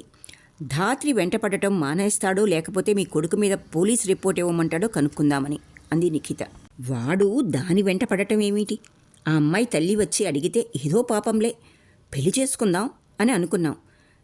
తండ్రి చచ్చాడుగా, ఆ జాలితో ఒప్పుకున్నాం. కానీ ఇప్పుడు మావాడు లక్షల్లో వ్యాపారం చేస్తున్నాడు. ఆ అమ్మాయికి మావాడికి ఏ సంబంధం లేదు. కో అంటే 1,000,000 మంది ధాత్రి లాంటి అమ్మాయిలు మా ఇంటి ముందు క్యూలో ఉంటారు అంది దర్పంగా. అలా ఊహించుకొని మీరు సంతృప్తి పడితే నాకేం అభ్యంతరం లేదు. కానీ మీ కొడుకు ప్రీతం ధాత్రి చుట్టూ తిరుగుతున్నాడు. ధాత్రి కాలు విరగ్గొట్టాడు కూడా. అందుకే వార్నింగ్ ఇవ్వటానికి వచ్చాను అంది నిఖిత. అప్పటి వరకు ప్రేక్షకురాలిలా వింటున్న అన్నపూర్ణ ధాత్రి వైపు కొరకొరా చూస్తూ, మా అమ్మాయి మహతిని ఉసిగొల్పి మొగుడికి ఎదురుగా కేసు పెట్టించావు. ఇప్పుడు ఈ ప్రీతమ్ని అరెస్ట్ చేయిస్తానంటున్నావు. మహాతల్లి, నువ్వు మా కాలనీలోంచి వెళ్ళిపోతే చాలా సంతోషిస్తావు అంది చేతులు జోడించి నమస్కరిస్తూ వెటకారంగా. మీ కాలనీలో ప్రస్తుతం నేను ఉండటం లేదండి. మా ఇల్లు ఎప్పుడో అమ్మేశాం. మీకు తెలియందేముంది. నేను ఇప్పుడు వచ్చింది కాలనీ గురించి మాట్లాడడానికి కాదు, మీ కొడుకుల గురించి చెప్పడానికి. మా కొడుకుల గురించి నువ్వేం చెప్పనక్కర్లేదు. మీకన్నా వాళ్ళు బాగానే ఉన్నారు. మహతిలాగా భర్త మీద కేసు పెట్టలేదు, ధాత్రిలాగా అబార్షన్ చేయించుకోలేదు, నీలాగా రోడ్లెక్కి ఊరేగటం లేదు అంది రుక్మిణి మరింత వెటకారంగా. అదే సమయానికి అక్కడికి ఒక పోలీస్ జీప్ వచ్చి ఆగింది. అందులో నుంచి ఇన్స్పెక్టర్ దిగి లోపలికొచ్చాడు. ప్రీతం ఇల్లు ఇదేనా అని అడిగాడు ఇన్స్పెక్టర్. అన్నపూర్ణ, రుక్మిణి ఒకరినొకరు చూసుకున్నారు. రుక్మిణి భయంగా, అవును, ఎందుకు అని అడిగింది. ప్రీతంని అరెస్ట్ చేశాం. అతను డ్రగ్ ట్రాఫికింగ్ చేస్తున్నాడు. పిడుగులా వినబడిందా వార్త. రుక్మిణి వెక్కి వెక్కి ఏడవటం మొదలుపెట్టింది. ఇదే కాలనీలో సుకుమార్ అని ఇంకొక కుర్రవాడున్నాడు కదూ. అన్నపూర్ణ ఒక్కసారి ఉలిక్కిపడి, అవును మా అబ్బాయే, ఏం జరిగింది అని అడిగింది. ప్రీతం వ్యాపారానికి కావలసిన డబ్బంతా అతనే పెట్టుబడి పెట్టాడట. ప్రీతం పోలీస్ స్టేషన్లో ఆ విషయం ఒప్పుకున్నాడు. అసంభవం, గట్టిగా అరిచింది అన్నపూర్ణ. సుకుమార్కి అంత డబ్బెక్కడిది? ప్రీతంకి అంత డబ్బు ఎలా అని ఏదో చెప్పబోతూ ఆగిపోయింది. ఆమెకు అకస్మాత్తుగా ఏదో గుర్తొచ్చినట్టు అనిపించింది. పెద్ద ఎత్తున ప్రారంభించబోతున్నానని, దానికి పెట్టుబడి కావాలని తనని తన భర్తని సుకుమార్ అడగటం గుర్తొచ్చింది. కొడుకు ప్రయోజకుడవుతున్నాడన్న సంతోషంలో ఏం వ్యాపారమో ఏమిటో లోతుగా ఆరాలు తీయలేదు. చేతి నిండా డబ్బు సంపాదించడంతో లాభాలు వస్తున్నాయేమోనని సంతోషించారు ఆ తల్లిదండ్రులు. ఇప్పుడు విషయం అర్థమై ఆమె అవాక్కయింది. అలాగే స్పృహ తప్పి వెనక్కి వాలిపోయింది. జరుగుతున్నదంతా ఒక ప్రేక్షకురాలిలాగా నిఖిత చూస్తోంది. చాలా కాలం క్రితం అన్నపూర్ణ అన్న మాటలు అమ్మాయికి గుర్తొచ్చాయి. వాడలాంటి వాడు కాదు. చెక్కు సంతకం పెట్టించి ఎంత తెమ్మంటే అంత తెస్తాడు. చాలా అమాయకుడు. మన పిల్లల మీద మనకి నమ్మకం ఉండటం సహజమే, కానీ స్నేహబంధ ప్రభావం వాళ్ళని క్షణాల్లో మార్చేస్తుంది. చుట్టూ ఉన్న గ్లామర్ ప్రపంచంలో తాము నిరర్థకంగా బ్రతుకుతున్నాం అన్న ఆలోచన ఒక్కసారి ఆ పిల్లలకి కలిగిందంటే ఆ రంగుల ప్రపంచం వైపు క్షణాల్లో దూసుకుపోతారు అంది అప్పుడు ఆ రోజు నిఖిత. అదే నిజమైంది. చదువు కోసం అతడి అకౌంట్లో వేసిన ₹1,00,000, తల్లి అకౌంట్లో నుంచి 50,000, అంతేకాక జాయింట్గా ఉన్న ఫిక్స్డ్ డిపాజిట్లు కూడా క్యాన్సిల్ చేసి మరో 1,00,000 తీసుకున్నాడు సుకుమార్. గత కొద్ది నెలలుగా ఆ డబ్బంతా ప్రీతంకు అర్పించాడు. 6 నెలల్లో 1,00,000ని 10 లక్షలు చేస్తానని ప్రీతం చూపించిన ఆశల సౌధంలోకి కళ్ళు మూసుకుని ప్రవేశించాడు. ఇప్పుడు ఆ సౌధం కూలిపోయి దాని క్రిందే సమాధి కావడానికి సిద్ధంగా ఉన్నాడు. వ్యక్తిత్వం లేకపోవటం వల్ల వచ్చిన పరిణామం ఇది. నిఖిత కళ్ళ ముందు ఒక అద్భుత దృశ్యం కదలాడుతోంది. కలో నిజమో అర్థం కాని స్థితిలో ఎదురుగా స్టేజి మీద నృత్యం చేస్తున్న ధాత్రిని చూస్తోంది. 2 నెలల క్రితం తన దగ్గరికి ఆశ్రయం కోసం బేలగా వచ్చిన అమ్మాయి ఈ ధాత్రేనా అన్న అనుమానం కలుగుతోంది. 2 చేతుల్లో వెలుగుతున్న కురవొత్తులతో తల మీద నీళ్లు నిండిన చెంబు బ్యాలెన్స్ చేస్తూ పళ్ళెం అంచు మీద నిలబడి నృత్యం చేస్తోంది ధాత్రి. నారాయణ తీర్థుల వారి కృష్ణలీలా తరంగిణి నుంచి నీలమేఘ శరీర అన్న గీతానికి ఆమె అభినయం అద్భుతంగా ఉంది. దానికి ముందు ఆమె నాటరాగంలో కాశీనాథ కౌతుకం ప్రదర్శించింది. విఘ్నేశ్వర పూజితమైన ఆ నృత్యంలో ఆమె పాదాల కదలికలు ప్రేక్షకుల్ని మై మరపించాయి. నృత్యం గురించి తెలియని వాళ్ళు కూడా ఆ లయ విన్యాసాలకి తాళం వేశారు. పెదవుల మీద చిరునవ్వు చెదరకుండా, పాదాల అడుగులు తడబడకుండా ఆమె చేస్తున్న నృత్యం అందరినీ అలరిస్తోంది. అరికాలిలో ఇంకా ఆరని గాయాన్ని బ్యాండేజ్తో కప్పుకున్న విషయం ప్రేక్షకులకు తెలియదు. అంతటి నొప్పిని పెదవుల చిరునవ్వు మాటున నొక్కి పట్టి ఆమె పడుతున్న శ్రమ కేవలం నిఖితకి, మహతికి మాత్రమే తెలుసు. ఆమెలోని నిగ్రహ శక్తి, పట్టుదల వాళ్ళని సంభ్రమాశ్చర్యాలలో ముంచెత్తుతోంది. ప్రతి చిన్న ఆటంకానికి నిఖి ఎందుకు ఈ బ్రతుకు అని ఏడ్చిన ధాత్రేనా ఈమె? అరచేతి క్రింద నరాన్ని కోసుకుని ఆత్మహత్య చేసుకుందాం అనుకున్న అమ్మాయేనా? నిఖితకి సంతోషంతో కళ్ళనీళ్లు తిరిగాయి. ధాత్రిని, వరూధిని పోల్చి చూసింది నిఖిత. ఇద్దరూ జీవితంలో తప్పటడుగులు వేశారు. ధాత్రి అయితే అబార్షన్కి కూడా లోనైంది. ఇద్దరినీ వారి వారి ప్రియులు బ్లాక్మెయిల్ చేశారు. కష్టాల్లో తోసేయటానికి ప్రయత్నించారు, కానీ ధాత్రి ఆ కష్టం నుంచి బయటపడింది. వరూధిని పడలేకపోయింది. కారణం ఒకటే, ధాత్రి తన స్వశక్తిని నమ్ముకుంది. వరూధిని తన అందాన్ని ఎరవేసి అవతలి వ్యక్తి నుంచి అభిమానాన్ని, ఆస్తిని, భద్రతని ఆశించింది. అదీ తేడా. ఎప్పుడైతే అవతలి వ్యక్తి మీద ఆధారపడిందో అతడు ఆమెలోని సారానంతా గ్రహించి పిప్పిని వదిలేశాడు. వరూధిని ఆశయం జీవితాన్ని ఆనందించటం, ధాత్రి ధ్యేయం విజయాన్ని ఆనందించటం. అదీ తేడా. ధాత్రి నాట్యం ముగియగానే సభ చప్పట్లతో మార్మోగిపోయింది. గంట తర్వాత ఆమెకి మొదటి బహుమతి వచ్చినట్లుగా ప్రకటించటంతో నిఖిత ఆనందానికి అంతులేదు. ధాత్రి గ్రీన్ రూమ్లో నిఖితని కౌగలించుకుంది. నిఖిత ఆ అమ్మాయి మెడ మీద ముద్దు పెట్టుకుంది. బహుమతి వచ్చినందుకు కాదు, నిజమైన వ్యక్తిత్వం పెంచుకున్నందుకు. ఉపసంహారం అంటే ముగింపు కథ. ఎయిర్పోర్ట్ లాంజ్లో కూర్చుని ఉంది నిఖిత. ఆమె మనసంతా ఉద్విగ్నంగా ఉంది. ఆ రోజు అమెరికా నుంచి రాము వస్తున్నాడు. వాళ్ళ అన్నయ్య చదువు పూర్తి చేసుకుని ఉద్యోగస్తుడై వస్తున్నాడు. అన్నయ్యని రిసీవ్ చేసుకోవడానికే కాదు, ఆమె మనసు ఉద్విగ్నంగా ఉన్నది. అదే ఫ్లైట్లో ఏదో పని మీద అవినాష్ కూడా వస్తున్నాడు. అప్పటికి ఏడాది గడువు పూర్తయింది. అది ఉద్విగ్నం. విమానం దిగుతున్న ప్రకటన వినగానే లేచి నిల్చున్నది నిఖిత. అరగంట తర్వాత రాము వచ్చాడు. అవినాష్ జాడలేదు. రాము ఆమెను ఆప్యాయంగా దగ్గరకు తీసుకున్నాడు. వాళ్ళు నిశ్శబ్దంగా మాట్లాడుకున్నారు. కారులో వస్తుంటే అడిగాడు రాము, ధాత్రి, వరూధిని ఎలా ఉన్నారు? సుకుమార్ ఏం చేస్తున్నాడు? నిఖిత నవ్వింది. నువ్వు ఎవరినీ మర్చిపోలేదన్నమాట అంటూ అందరి విషయాలు చెప్పింది. వరూధిని మొహం మీద ఎవరో యాసిడ్ పోశారు. ఆమె మాజీ భర్త ప్రభాత్ కుమార్ అని కొందరు, మాజీ ప్రియుడు సందీప్ అని కొందరు అంటారు. ఎవరు చేశారో తెలీదు. రాము చాలాసేపు మాట్లాడలేదు. ఇంటికొచ్చాక ఆ సాయంత్రం అతడిని చూడటానికి అందరూ వచ్చారు. ధాత్రి, శ్రీలక్ష్మి, మహతి, ఆమె భర్త. చాలా కాలం తర్వాత అందరూ కలుసుకున్న అనుభూతి. అవినాష్ ఏమయ్యాడో మాత్రం తెలీదు. ఆ రాత్రి వరండాలో కూర్చున్నప్పుడు రాముని అడిగింది, అన్నయ్య, చాలా కాలం నుంచి నాకు ఒక కోరిక ఉండిపోయింది. ఏంటమ్మాది? రతన్లాల్ నుంచి ఆ ఇల్లు తిరిగి మనం కొనుక్కుందాం. అమ్మా నాన్నగారు చాలా కష్టపడి ఆప్యాయంగా కట్టుకున్న ఇల్లన్నయ్యా. అది అందులో మనం ఉంటే వాళ్ళ ఆత్మ సంతోషిస్తుంది. రతన్లాల్ కూడా కొంచెం ఎక్కువ ధర ఇస్తానంటే కాదనడు. రాము చాలాసేపు మాట్లాడలేదు. తర్వాత నెమ్మదిగా అన్నాడు, నీకు ఈ విషయం అమెరికా నుంచే వ్రాయాలనుకున్నాను నిఖిత. ఆమె మనసు కీడు శంకించింది. నేనొక అమ్మాయిని ప్రేమించాను. తను రేపొస్తుంది. వాళ్ళ నాన్నగారు అహ్మదాబాదులో పెద్ద పారిశ్రామికవేత్త. చాలా కాలం క్రితం మరణించారు. అక్కడే సెటిల్ అవుదాం అనుకుంటున్నాను నిక్కి. నిఖిత మనస్సు విచలితమైంది. అన్నయ్య తనతో కలిసి ఉండాలని, తనకు సంపాదించి పెట్టాలని ఆమె ఎప్పుడు అనుకోలేదు. కానీ ఇంతగా చిన్న మమతల సెంటిమెంటును కూడా కాదనేటంతగా అన్నయ్య అమెరికా వెళ్ళి మారిపోయాడంటే. మనసులో భావాల్ని నొక్కి పెడుతూ నవ్వి, కంగ్రాచ్యులేషన్స్ అన్నయ్య అంది. అయితే వదిన రేపు వస్తుందన్నమాట. రేపు రిజిస్టర్ ఆఫీస్లో అప్లికేషన్ వెయ్యాలి. నెల రోజుల తర్వాత పెళ్ళి రిజిస్ట్రేషన్ అవుతుంది. అన్నట్టు నీకు ఇది తెలుసా? అవినాష్ కూడా పెళ్ళి నిశ్చయమైపోయింది. నిఖిత తల ఎత్తింది.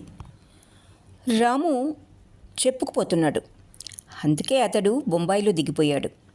వాళ్ళ అమ్మా నాన్నలు చాలా పెద్ద సంబంధం చూశారట. నువ్వు అతన్ని కలిసి సంవత్సరం అయ్యుండదు? అవును, సంవత్సరం అయింది. కొద్దిగా మారాడులే, బాగా లావ్ అయ్యాడు. లావ్ గురించి కాదనుకో, నువ్వు అతను మంచి స్నేహితులటగా నిన్న ధాత్రి చెప్పింది. తొందరపడి నువ్వు అతన్ని అంటూ చప్పున ఆపు చేసి చెల్లెలి వైపు ఆశ్చర్యంగా చూస్తూ, అదేమిటి నిక్కి, నీ కళ్ళల్లో నీళ్ళు అని అడిగాడు. నిఖిత చెక్కిలి తుడుచుకుంటూ, ఏం లేదన్నయ్యా అంది. రాము దగ్గరగా వచ్చాడు. చూడు నిఖిత, నువ్వు మహతికి ధైర్యం చెప్పావు, ధాత్రి జీవితం బాగు చేశావు. అలాంటిది ఇంత చిన్న విషయానికి అలా ధైర్యం కోల్పోకూడదు. మనుషులు మారటం సహజం కదా అన్నాడు. అవునన్నయ్య, మనుషులు మారటం సహజం అంది నిఖిత. Register office. మహతి, నిఖిత అక్కడే ఎదురు చూస్తున్నారు. రాము అమ్మాయిని తీసుకుని అక్కడికి వస్తానన్నాడు. మహతి చాలా ఇరిటేటింగ్గా ఉంది. అదేమిటి నిఖిత, అవినాష్ ఇంకో పెళ్లి చేసుకుంటున్నాడట. వాళ్ళమ్మ పార్వతి గర్వంగా అందరికీ చెప్పుకుంటోంది. ఇంకో పెళ్ళేమిటి, అవినాష్కి ఇది మొదటి పెళ్ళే నవ్వుతూ అంది నిఖిత. సరేలే, మదర్ తెరిసాలా మాట్లాడుకో, అతడికి బాగా బుద్ధి చెప్పాలి అంది. ఇంతలో ట్యాక్సీ వచ్చి ఆగింది. ముందుగా రాము, తరువాత శ్రీలక్ష్మి కూతురుతో దిగింది. ట్యాక్సీ దిగుతున్న ధాత్రిని చూసి నిఖిత చకితురాలైంది. రాము నవ్వుతూ దగ్గరకొచ్చాడు. తండ్రి లేని అమ్మాయి అని చెప్పాను కదా, అందువల్లే అన్నాడు. ధాత్రి నును సిగ్గుతో, ఈ విషయం చివరి వరకు రహస్యంగా ఉంచమని చెప్పాడు మీ అన్నయ్య అంది. మహతి అయితే నోట మాట రానట్టు అవాక్కై నిలబడిపోయింది. ధాత్రి నిఖితతో అంటోంది, తను నన్ను డైరెక్ట్గా ప్రపోజ్ చేశాడు. అంతా చెప్పాను, ఏదీ దాచలేదు. ఈ పెళ్లి విషయం చివరి వరకు రహస్యంగా ఉంచమని అమ్మకి నాకు చెప్పాడు. నీకు ప్లెజెంట్ సర్ప్రైజ్ ఇద్దామని. నిఖిత వినటం లేదు. ఆమె మనసంతా సంతోషంతో నిండిపోయింది. చాలా కాలం తర్వాత నిజమైన సంతోషం. ఇంతలో అక్కడికి మరో కారు వచ్చి ఆగింది. అందులోంచి అవినాష్ దిగాడు. సారీ, ఆలస్యమైంది. విషయమంతా చెప్పేసరికి అమ్మ మళ్ళీ పడిపోయింది. నాన్నగారు చిందులు తొక్కుతున్నారు. అదంతా మామూలే. కోడల్ని చూసి వాళ్లే సర్దుకుంటారులే. ఇందరినీ మార్చిన నిఖిత వాళ్ళని మార్చుకోలేదా?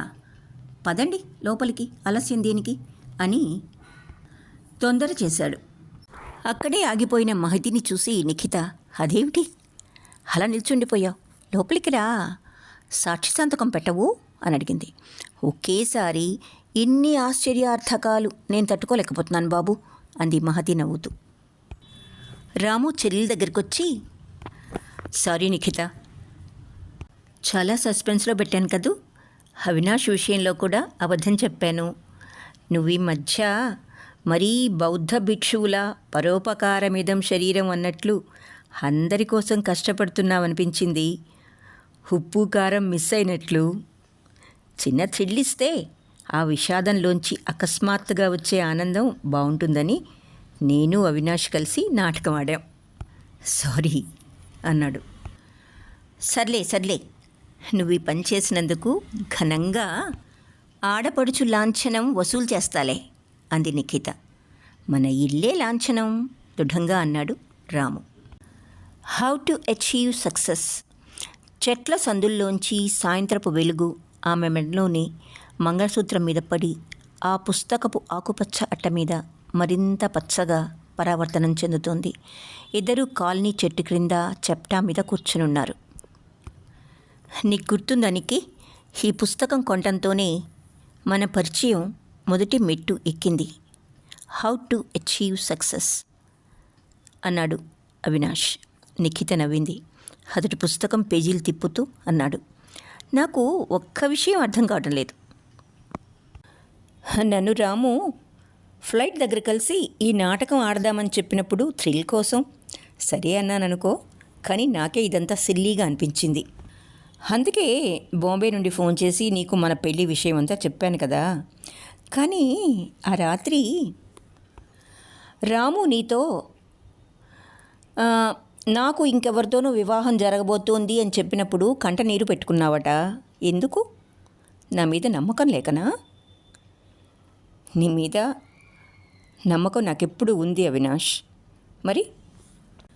ఆమె కొద్దిగా మౌనంగా ఉంది. మంద్రస్వరంతో అంది, నేను చిన్నపిల్లలా ఏడ్చి ఆ తర్వాత మిమ్మల్ని చూసి ఆనందంతో మనసు గంతులు కొట్టినట్లు కనిపిస్తే అన్నయ్య కూడా సంతోషిస్తాడు. వాడి నాటకం వల్ల కలిగే సంతోషాన్ని నేను ఎందుకు కాదనాలి? అవినాష్ విభ్రాంతుడయ్యాడు. కాలనీలో చెట్లు కూడా కొమ్మలు కదల్చడం ఆపి ఆశ్చర్యంగా చూశాయి నిఖిత వైపు. తమ కాలనీలో పెరిగిన కొందరు పిల్లలు సంపూర్ణ వ్యక్తిత్వంతో మెలగటం చూసి అవి సంతోషించాయో, మరికొందరు మరోలా మారటం చూసి విషాదంతో తలలు వంచుకున్నాయో తెలియదు కానీ నిఖిత చెప్పిన ఆ మాటలకు మాత్రం పరవశించే. చెట్లు కూడా ఉద్విగ్నం చెందేటంత గొప్ప వివరణ అది. హౌ టు అచీవ్ సక్సెస్ అన్న పుస్తకంలో చివరి వాక్యం అదే. హౌ టు అచీవ్ సక్సెస్ అన్న పుస్తకంలో చివరి వాక్యం అదే. ముందు మనిషి తనని తాను గెలవటానికి ప్రయత్నించాలని ఉంది. విజయం ద్వారా తను ఆనందించాలి. తర్వాత తనకి నష్టం లేని పనుల ద్వారా అవతలి వారిని సంతోషపెట్టాలి. అది అసలైన విజయం. తరువాత చివరగా మరో వాక్యం ఉంది. ఆ స్థాయికి చేరుకున్నాక వ్యక్తి మరింత ఎదుగుతాడు. కేవలం ఇతరుల కోసం పడే కష్టంలోనే ఆనందం పొందటం ప్రారంభిస్తాడు. అటువంటి మనుష్యులు మహాత్ములవుతారు. నిఖిత, ప్రేమగా అన్నాడు అవినాష్. దీని మీద నీ ఆటోగ్రాఫ్ ఇవ్వు, పుస్తకం ముందుకు తోస్తూ అన్నాడు అవినాష్. ఆమె భర్త వైపు ఆశ్చర్యంగా చూస్తూ, నేను మీకు ఆటోగ్రాఫ్ ఇవ్వడం ఏమిటి అని అడిగింది. ఆ మాటకొస్తే నా జీవితానికి నువ్వే ఒక ఆటోగ్రాఫ్ కాదా? ఈ పుస్తకాన్ని నేను జీవితాంతం దాచుకోవాలనుకుంటున్నాను. How to achieve success please అభ్యర్థించాడు. ఆమె ఆ పుస్తకాన్ని తీసుకొని మొదటి పేజీలో వ్రాసింది. వేసే ప్రతి అడుక్కి అంగుళం దూరంలో ధ్యేయాన్ని పెడతాడు దేవుడు. అందుకే స్వర్గాన్ని అంత ఎత్తులో కట్టాడు. కొందరే అక్కడికి చేరుకోగలరు, అంగలేసి అలసిపోని వాళ్ళు. సమాప్తం. ఇక్కడితో ఎండమూరి గారి ధ్యేయం ముగిసింది. మరో చక్కటి రచనతో మీ ముందుకు వచ్చేలోగా సెలవు మరి.